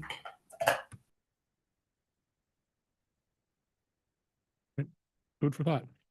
I had a couple of quick questions. One on the it's kind of the modeling map that was created. Just I'm assuming that the green areas are the both in the agricultural and the wildlife habitat are the low and both the low and the intermediate categories, or is it just the low? Vice Chair Lazo, yes, they are the low and intermediate categories as represented on that map. So, So the other the- color was the high. It just excludes Yeah. the high. Okay, because the intermediate then has the potential for mitigation, right? Okay. That's correct. Okay, I'm curious, Alexis, you mentioned that part of the RAC extension will be going back to discuss some alternatives that the group is talking about. Are they related to the opt-in or the optional pieces for the county? Because to me, that's one of the areas I think that needs some discussion. So is there a discussion that's going to happen about that piece with the RAC or Gordon? Well, Over to Gordon. Thanks. if I could answer that, Yeah. Vice Chair Lazo, there has already been extensive discussion of that issue at the RAC, and there's going to have to be an ultimate policy choice made by your commission on that issue of how the degree of voluntariness of these rules for counties. So we may not get more direction from the RAC than we have right now? I think we need to solidify what the RAC's position is on this issue. I think at this point, my sense is I believe the RAC has come in with the opt-out provision, which is the county would have to take action to affirmatively not do it. And the question is whether that is appropriate or not. And I think we will be revisiting that issue with the RAC and see if it can provide any additional guidance. And Commissioner Bennett may have some more comments on that. Chair, Yeah. I Thank you. think that perhaps the RAC is not the proper venue for that discussion, really. I think it's going to have to be, the RAC can certainly make a recommendation, but ultimately it's going to be, will those counties participate or not? And whether or not this is going to be a giant exercise or not. And I think that it would be a bad day if they make their presentation to us and we have counties and AOC sitting here going, we don't want it, we didn't get to participate, we didn't get to talk about it. And that's why I certainly encourage, I don't know whether it's the RAC or whether it's John, Adam, and Gordon and Alex calling Brandon Persinger and saying, call these counties, and we want the planning directors and at least a commissioner representative. And here's what it is so far. And I would help you too, because I'm not trying to abandon you, but let's have a discussion. Okay, here's what it is. Are you guys going to join us on this? Because if you're not, at the end of the day, we're going to go through a lot of bloodshed trying to build something and staff time, and then we don't have and it's going to hit back to LOAC to deputy director. It's so those, and it could be, actually, I guess the LOAC could take the lead onto it for that matter. I'm not sure who's the appropriate, but just some group, get that group together and say, if we get this all put together, are you going to play in this ballpark? Because I could see, we have a big county here, and I've talked to a couple little counties and they go, we don't want it. But conversely, I've spoken with other counties and they think it's a great idea. So, but there needs to be a feeling of what are they going to buy into, because we're going to have another fight that we didn't really even need to be in. And are there county planning representatives on the RAC? Vice Chair Lazo, yes, we have planning director from Harney County and actually a commissioner from Lake County. And who am I forgetting? John? Planning director from Crook County, yes. And so we've gotten, especially the Harney County Planning Director, Brandon McMullen, has provided some excellent input on this issue and others, and as has Commissioner Williams from Lake County. We really Unfortunately, appreciate those it. are 3 counties that want it. Yeah. Which are engaged into it, I should say. And some of the other counties, I think that, I mean, at the end of the day, I guess maybe I could be proven easily wrong that everybody will go, no, we're fine. And this is all we wanted. I guess I'm a little more cautious on these things, having my past experience, then I usually try to make sure that I kind of got those pieces wrapped up. And so that's just my observation. Thank you, Vice Chair Lazo, Commissioner Bennett. I think we're getting the message loud and clear that we need to really reach out to the counties and solicit more actively the ones that haven't participated to the level of the 3 I mentioned to get, and well, Baker County as well, to get input on these drafts and any improvements we can make that would make it more susceptible to being implemented by that county. And I think the other thing I'd say is, these are big efforts, and I think a lot of times when RACs are put together, the hope is that the folks that come to represent different perspectives don't come to represent just their own and advocate for that, but help us understand, that what that sector of the community that is being invited to the RAC might how they might also feel it by talking to their peers, by helping to make sure that we understand what the concerns are in the community overall, not just their individual perspectives, would be my hope in a lot of RACs. Also, just touch, thanks for the questions or the answers. There are 2 areas that were in the staff report, or one area that was in the staff report that you didn't touch on much here, but I think is it worth continued conversation about the potential impacts for closer in siting that in UGB, potential UGB areas. And so, yeah, I think just like any development piece, the potential for competing uses has some kind of impact. Again, in Eastern Oregon, it's going to be less so than we might see in other areas, but there are going to be areas where that's going to be a consideration, and particularly for, like you mentioned, housing potentially or economic development. So I think that's a conversation that should continue. Yeah, thank you, Vice Chair Lazo.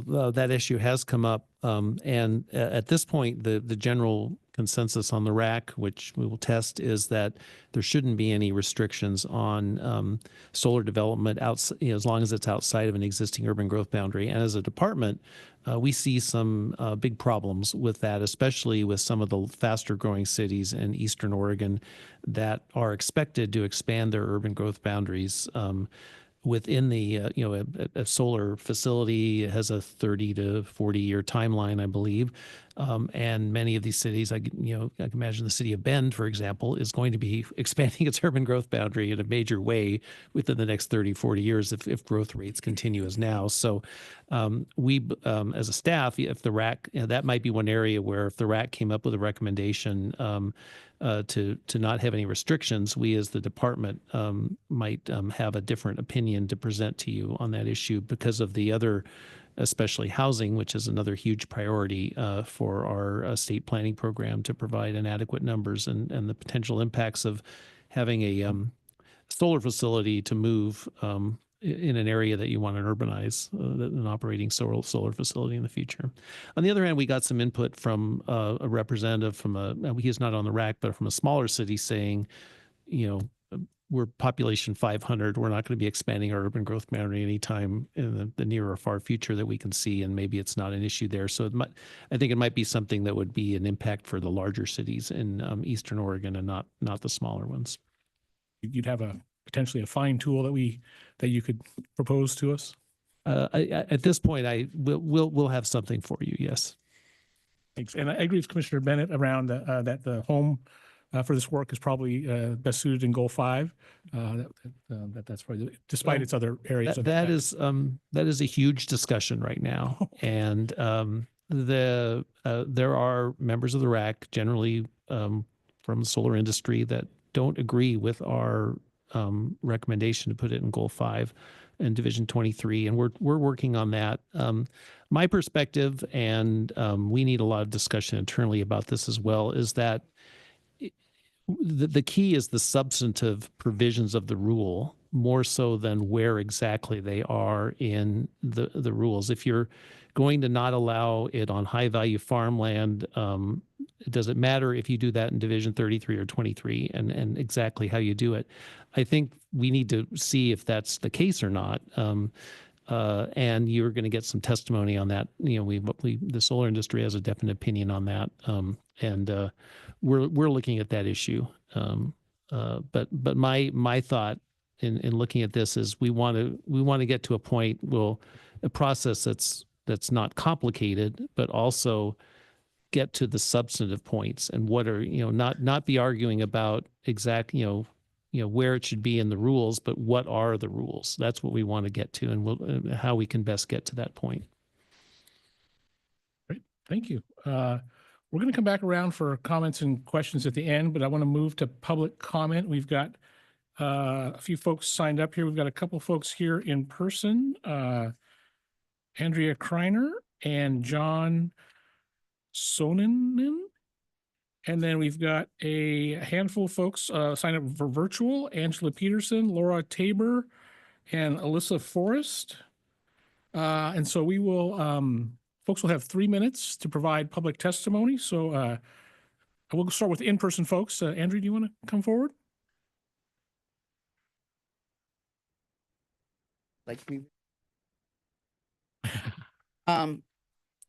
Good morning, Vice Chair Lazo and Commission members. My name's Andrea Kreiner. I'm the Executive Director of the Oregon Association of Conservation Districts.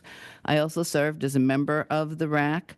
And just as background, my training is in both agricultural and energy economics. So this is near and dear to both my heart and my mind.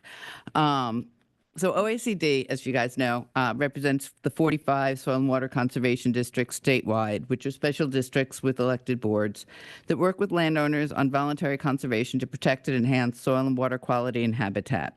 I submitted much more detailed comments, written comments. So I just want to touch on a few points that I feel are important, particularly the ones that I wrote down today. But I do want to commend the staff for a very transparent and inclusive rulemaking process. And I do believe that this draft, although imperfect and complicated, as everyone agrees, reflects the RAC's discussion. It reflects the things the RAC has agreed upon. This is the January 9th draft. It reflects the things the RAC has agreed upon. It's now down to a process and how do you implement it situation. So there are a few items in the draft that we are in several key aspects that we're very much in support of that we feel cannot be lost in whatever future approach we take. And one is the treating farmland in the 3 categories. So you guys have been talking about the low, medium, and high value. And I want to really make the point, we're not talking about where solar projects can or can't be located. We're talking about where we want to make the process easy. Right? So high value farmland, we really don't want to make the process easy. That should be all the hoops, right? The low value farmland, or however we're calling it, yeah, great, go for it, And then the stuff in the middle is valuable farmland that's part of the agricultural economy of its county, and this is the land we're trying to address with these rules. So that really, if we did anything else and just focus on that, that would be great. But unlike natural gas plants, solar facilities can have cumulative impacts on the agricultural viability of the county. You have solar field, farm field, solar field, right? OECD considers mitigation of the impacts on agriculture to be of utmost importance in any efforts to improve siting of solar facilities. We support the approach to agricultural mitigation proposed in the draft. I do want to point out a couple of the proposals that were mentioned, kind of alluded to this morning by RAC members, that we have great concern about. One is OECD is vehemently opposed to an arbitrary increase in acreage where exceptions can be required. Any discussions of increases in acreage must be accompanied by an analysis of cumulative impact on the agricultural economy in that county and whether or not that impact can be mitigated, and if so, how. The other recommendation that you're actually just talking about is reevaluation of what land is designated as high-value farmland. This is a very slippery slope, and whether changing these would make enough additional land eligible for a speedier process to be worth the risk of creating an unforeseen impact on truly high-value farmland is doubtful. So the two things I added today was the path forward. Both a caution and concern. Many of the highly engaged non-solar members. You're well past your 3. I'm going to ask you to wrap up if you could, please. Okay, yes, many of us who are not solar representatives on the RAC are about to be totally tied up in legislative session. And so moving forward, if we start having RAC meetings this spring, it's going to be highly dominated by solar, and I don't think we'll get to a good place. And lastly, I think Commissioner Bennett is absolutely right. Now is the time that we need to turn to the counties and to say, here's the stuff we've agreed upon. How do we make this workable? Thank you.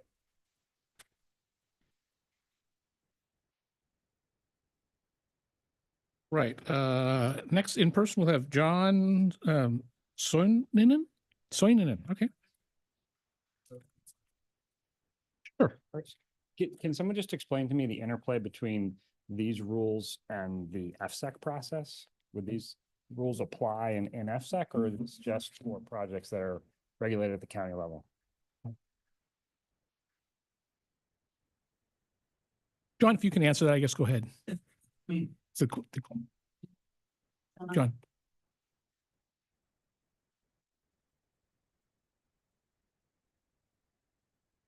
So thank you, Vice Chair Lazo, members of the commission, John Jennings again. I think it goes like this, right? So FSEC has their siting standards that they've enshrined in their rules. One of them has to do with land use. I think it's often referred to as Exhibit K. And they're obligated to apply statutes and rules that are needed to ensure compliance with the statewide planning goals. So to the extent that these rules, such as they would be adopted, are necessary to ensure compliance with the statewide planning goals, I think they could. I think they could be applied. I don't know that we've fully been through that. That's their process. We have our process. But we have been talking to and have regularly coordinated with the Oregon Department of Energy. So again, it could be that some of these are applied just as they apply our existing rules to the extent that they are necessary to ensure compliance with statewide planning goals right now. Thank you, John. Mr. Soininen. Much. Yeah, my name is John Soininen. I'm a Vice President of Asset Development with Brookfield Renewable North America. I'm here specifically with a couple of comments about urban growth boundaries. I work in Manhattan. I live in rural Massachusetts, so apologies, I'm not exceptionally familiar with Oregon land use planning. I am an engineer and I have a master's degree in real estate finance and economics from MIT that involves land use planning. So I'm pretty familiar with these issues. I guess fundamentally, I don't think they are particularly challenging, and I think it's very important that we keep landowners' rights in mind. I think landowners are generally sophisticated and intelligent people and are in a good position to make decisions relative to their property. I certainly support preservation of ag land, preservation of wildlife corridors, and the like. But as it comes to regulations, I do think in many instances, landowners are best suited to make the decisions about their property. As it relates to urban growth boundaries specifically, I currently lease about 30,000 acres in Sherman County, where we propose to do significant renewable energy development, both solar PV and wind projects. We lease several thousand acres within a mile of Grass Valley. Grass Valley is a city by the definition we're talking about here, and having an urban growth boundary of 1 mile outside of Grass Valley is candidly somewhat absurd. So Grass Valley is approximately, the city limits are a half a mile wide by a mile tall, north-south a mile, east-west a half a mile. When you then put a mile buffer around that, you're making that city boundary almost 10x. So I have a graphical depiction on my computer. And it shows, I think Grass Valley has had a declining population over the last 20 years. And so to have an urban growth boundary of a mile outside of that has very significant economic impact on landowners that I've been working with for 5 years. And so I would strongly discourage any type of hard and fast regulations like that relative to urban growth boundaries. Thank you very much. Thank you. Did you travel here from Manhattan, sir? Excuse me? Did you travel here from Manhattan? I did. Oh, well, then you. No, excuse me. I traveled here from Boston. From Boston. Said I live okay. in rural Massachusetts. I was in Sherman County because of a hearing that they're having considering adopting setbacks. And guess what? They're considering adopting a setback of a mile from the urban growth boundary. Okay. That's very problematic for a project that I'm working on. Thank you. Well, thank you for being here. Let's see. I think we're going to stay with the in-person folks because I think we have one more person signed up in person. Jim Johnson from 1000 Friends is also here in person.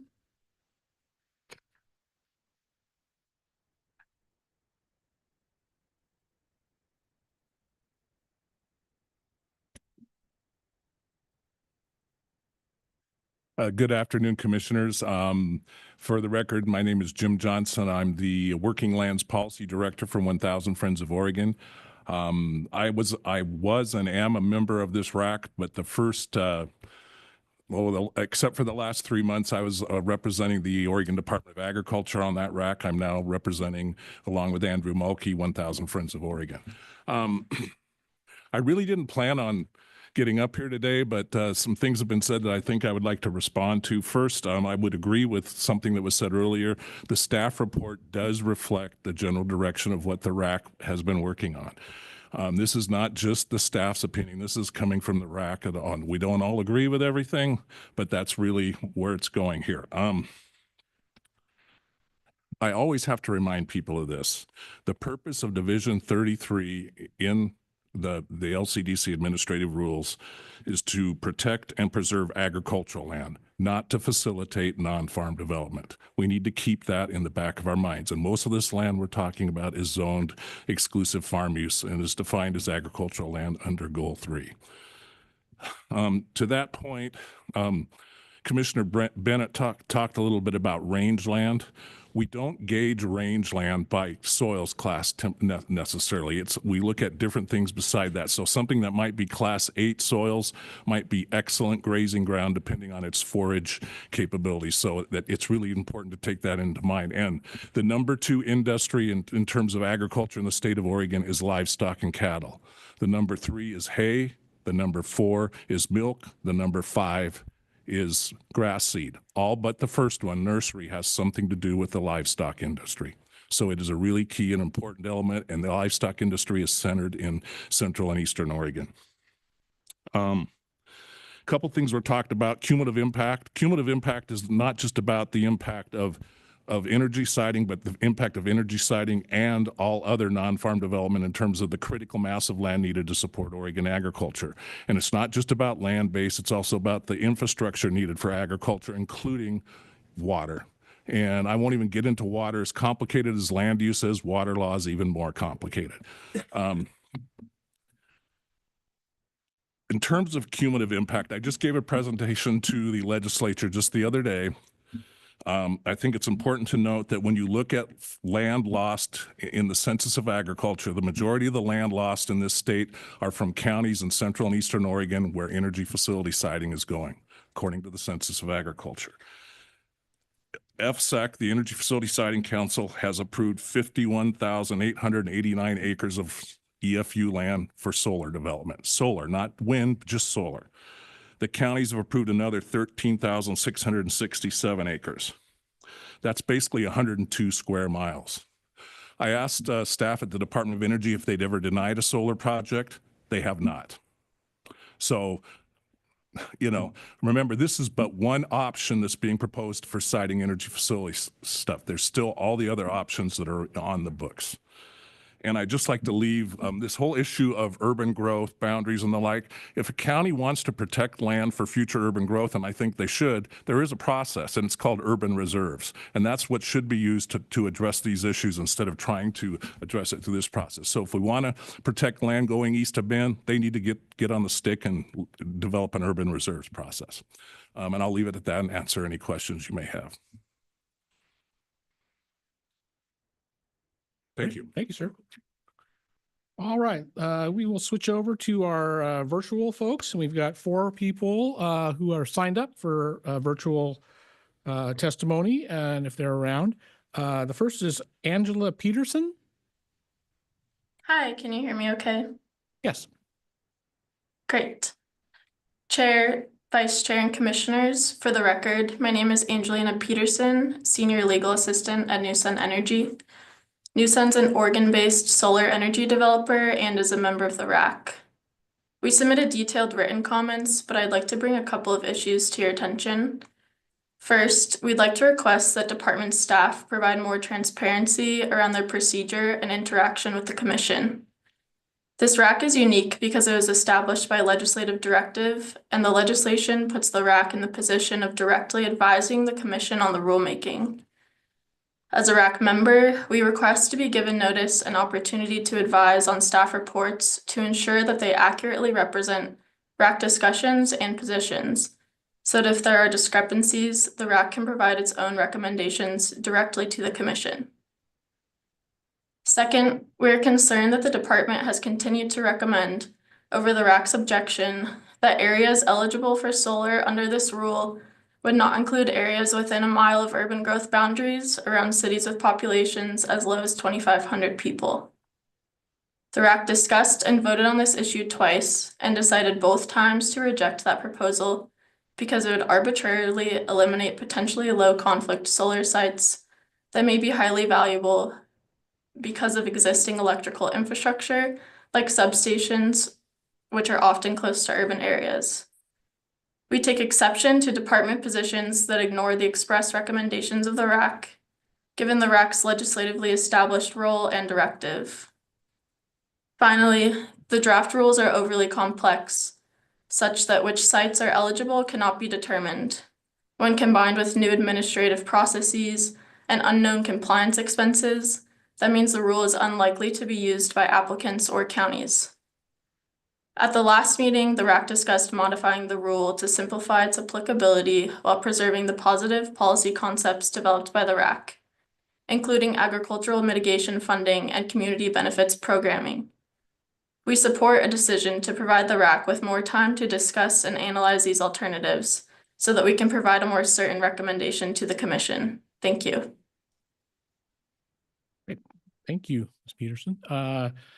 Next up is Laura Tabor. Virtually. Good afternoon. Can you hear me? Yes, thank you. Great. Vice Chair Lazo and members of the Commission, thanks for the opportunity to testify today. My name is Laura Tabor, and I'm the Climate Action Director with the Nature Conservancy in Oregon, and I've also been a RAC member. As a conservation organization, TNC is committed to fighting both climate change and biodiversity loss to create a future where people and nature thrive. We want to help the state meet its 100% clean energy goals with least impact to nature and communities. And I've welcomed the opportunity to contribute to this rulemaking for the past several months. TNC's recent Power of Place West study analyzed regional conservation and energy data and found that in theory, it's possible to meet clean energy goals across the region while protecting the most sensitive natural and working lands and waters. House Bill 3409 aligned well with our desire to act on this finding by identifying lower conflict areas and reducing barriers to permitting in those areas. The conversation that the RAC has had since last March and the preceding siting policy table conversations that many of us participated in for a year or so prior have proven that this is much easier said than done. While we've faced a lot of challenges, we have also made significant progress. And TNC is broadly supportive of the approach and the framework and the progress that the RAC has made, though we are concerned that the current rules may not achieve the intended purpose without changes. Given that everything is fairly dynamic at the moment, I just wanted to comment on a few main challenges and both the progress we support and outstanding concerns we have around them. The first challenge, as we've talked a lot about today or heard a lot about today, reconciling the urgent need for renewable energy development with many other land use interests. We've put a lot of time into outlining the characteristics of significant sites and areas, considering wildlife habitat, agricultural resources, and cultural resources.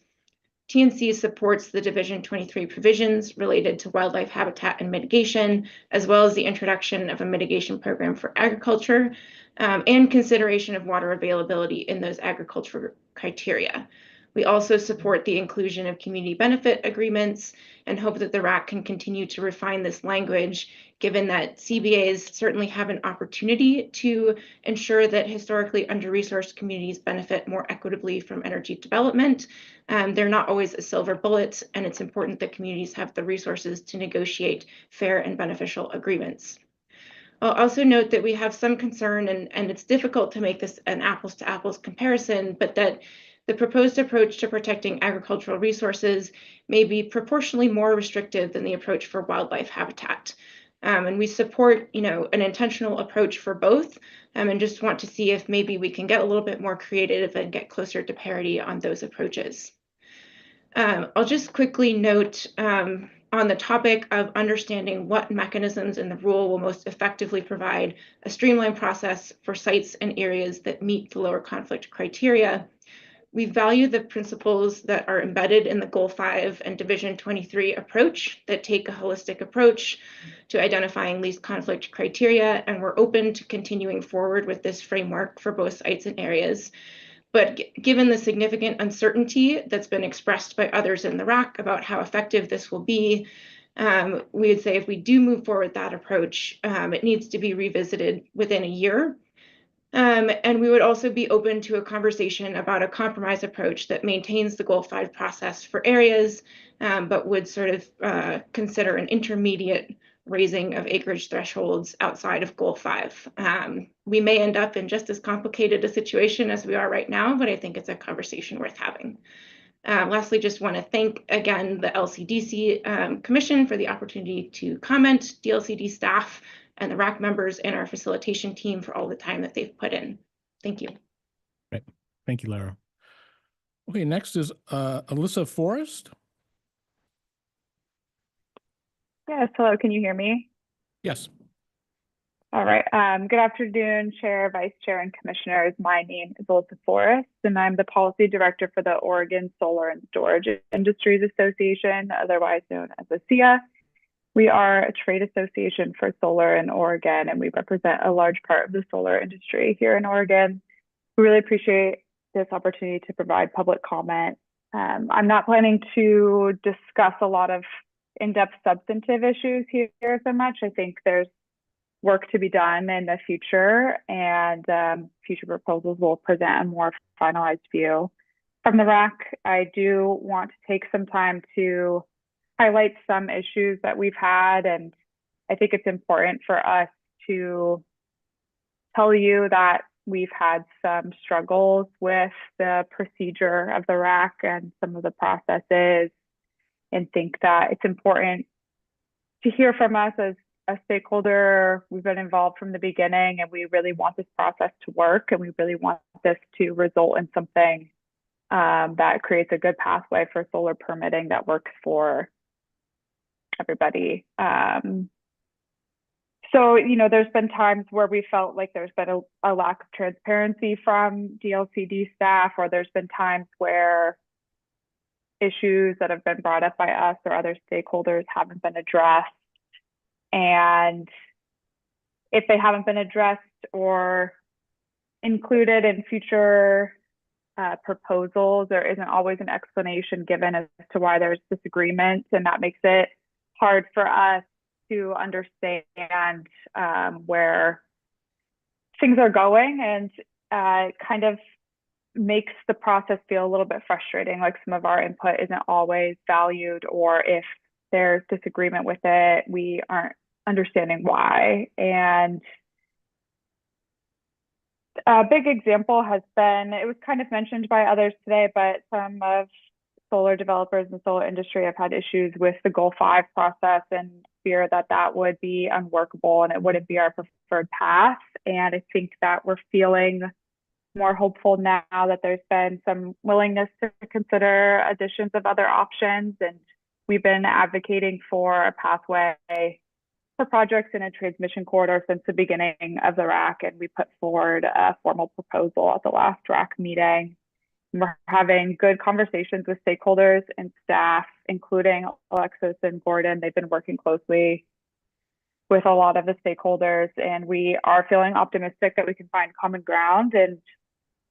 And we really, again, hope this process ends with a pathway that works for both developers and counties. And I will close by just saying I really want to be clear that our frustrations with some of the process are not mutually exclusive with our hope that this can still result in a good pathway. And we support a decision to allow for more meetings and finish the work of the RAC. Thank you. And this concludes my comments. Thank you, Alyssa. All right, the next person is Emily Griffith online. Hi. Good afternoon, Chair, Vice Chair, and Commissioners. Thank you for the opportunity to comment today. My name is Emily Griffith, and I'm the Oregon Policy Manager for Renewable Northwest, a renewable energy advocacy nonprofit. I'm a member of the RAC, and Renewable Northwest was among the 4 groups that led the collaborative effort of the siting table that led to the bill that instructed DLCD to conduct this rulemaking. And while a tremendous amount of work has been done by DLCD's staff, the facilitators, and the RAC, there is still some more work to be done. As the rules are currently proposed in the staff report, we don't believe they will achieve the purpose described in Section 35 of House Bill 3409 and would oppose the rules as they are today. They're complex, don't result in identifying many low conflict areas to develop solar, and contain some imposing criteria that make the program unappealing to the utility scale solar development community. I'll say briefly, we would definitely support that proposal with the extended timeline that Alexis mentioned to explore some alternative options, even though some of us, including myself, will be tied up with legislative session, but we still have work to do. Right now, there's some vague language and new undefined terms used throughout the rules that require more definition. For example, no net loss is referred to as a method for agricultural mitigation, but it's unclear what this means and how that would be achieved if it is achievable.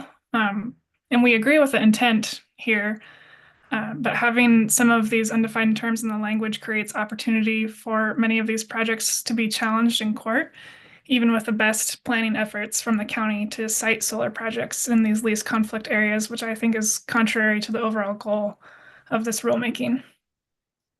We still worry that counties may not have the bandwidth or resources to take advantage of this process to identify solar resource areas. In the original formulation of the bill, there were funds requested for the DLCD grant program to assist counties in doing this work. And so we encourage resources be made available for the counties to take full advantage of this program when it's ready. The mapping exercise, while helpful, did not include all criteria overlays for logistical reasons. However, I think that's also an indicator of the difficulty for counties to do this same exercise, but it mainly revealed very small portions of the state that are only potentially eligible for solar development. If the counties do decide to do a mapping exercise to identify solar resource areas in the full suite of criteria listed in these current rules are mapped, the developable area will undoubtedly decrease further and put into question the utility of the new rules altogether. And I'm out of time, so I'll just say we don't think the current rules are ready to be adopted. They require more refinement to accomplish the original intent of the directing legislation and have a meaningful impact on supporting Oregon's energy future. And I really appreciate the DLCD staff and commission for thoughtfully thinking through these rules. Thank you. All right, thank you, Emily. And that's the last person I had for public comment. So we will now return back to Commissioner Rolls. Commissioners, did you have any additional comments or questions that came up before we send our solar friends away again? Commissioner Bennett. I'll keep it really quick. Something that just struck me that coming from the east side is that unfortunately, large portions of our state is on the east side is public lands. Or fortunately, I guess I shouldn't have said unfortunately. Unfortunately for this discussion is what I meant. And the second thing is that from a quick moment of history is that the lands that aren't public lands were homesteaded in 160-acre parcels with water. So we're looking at a challenge here because there isn't a lot of land, and they are right. There isn't a lot of land that is available. And no matter what kind of magic we work, we still have only a certain amount of land that's going to be eligible. And people have to understand that if we're going to continue with one set of values versus shifting to another set of values. And there is a potential for a lot of frustration here, but there is, when you look at the lands, as I was thinking about it, that homesteading, because the rest of it turned over to tribal nations, to public lands. And so we don't have, we have land, private land in Malheur County, and it's a little, I don't know, what is like 80-some%, John, of Malheur County is public lands. Harney County is, so we don't have a lot of land there. And the land that we do have became ag ground. And so we are going to have a push here. This is not going to be what we need in the renewable energy field. And then we have the competition of agriculture and wildlife, as someone mentioned, the TNC.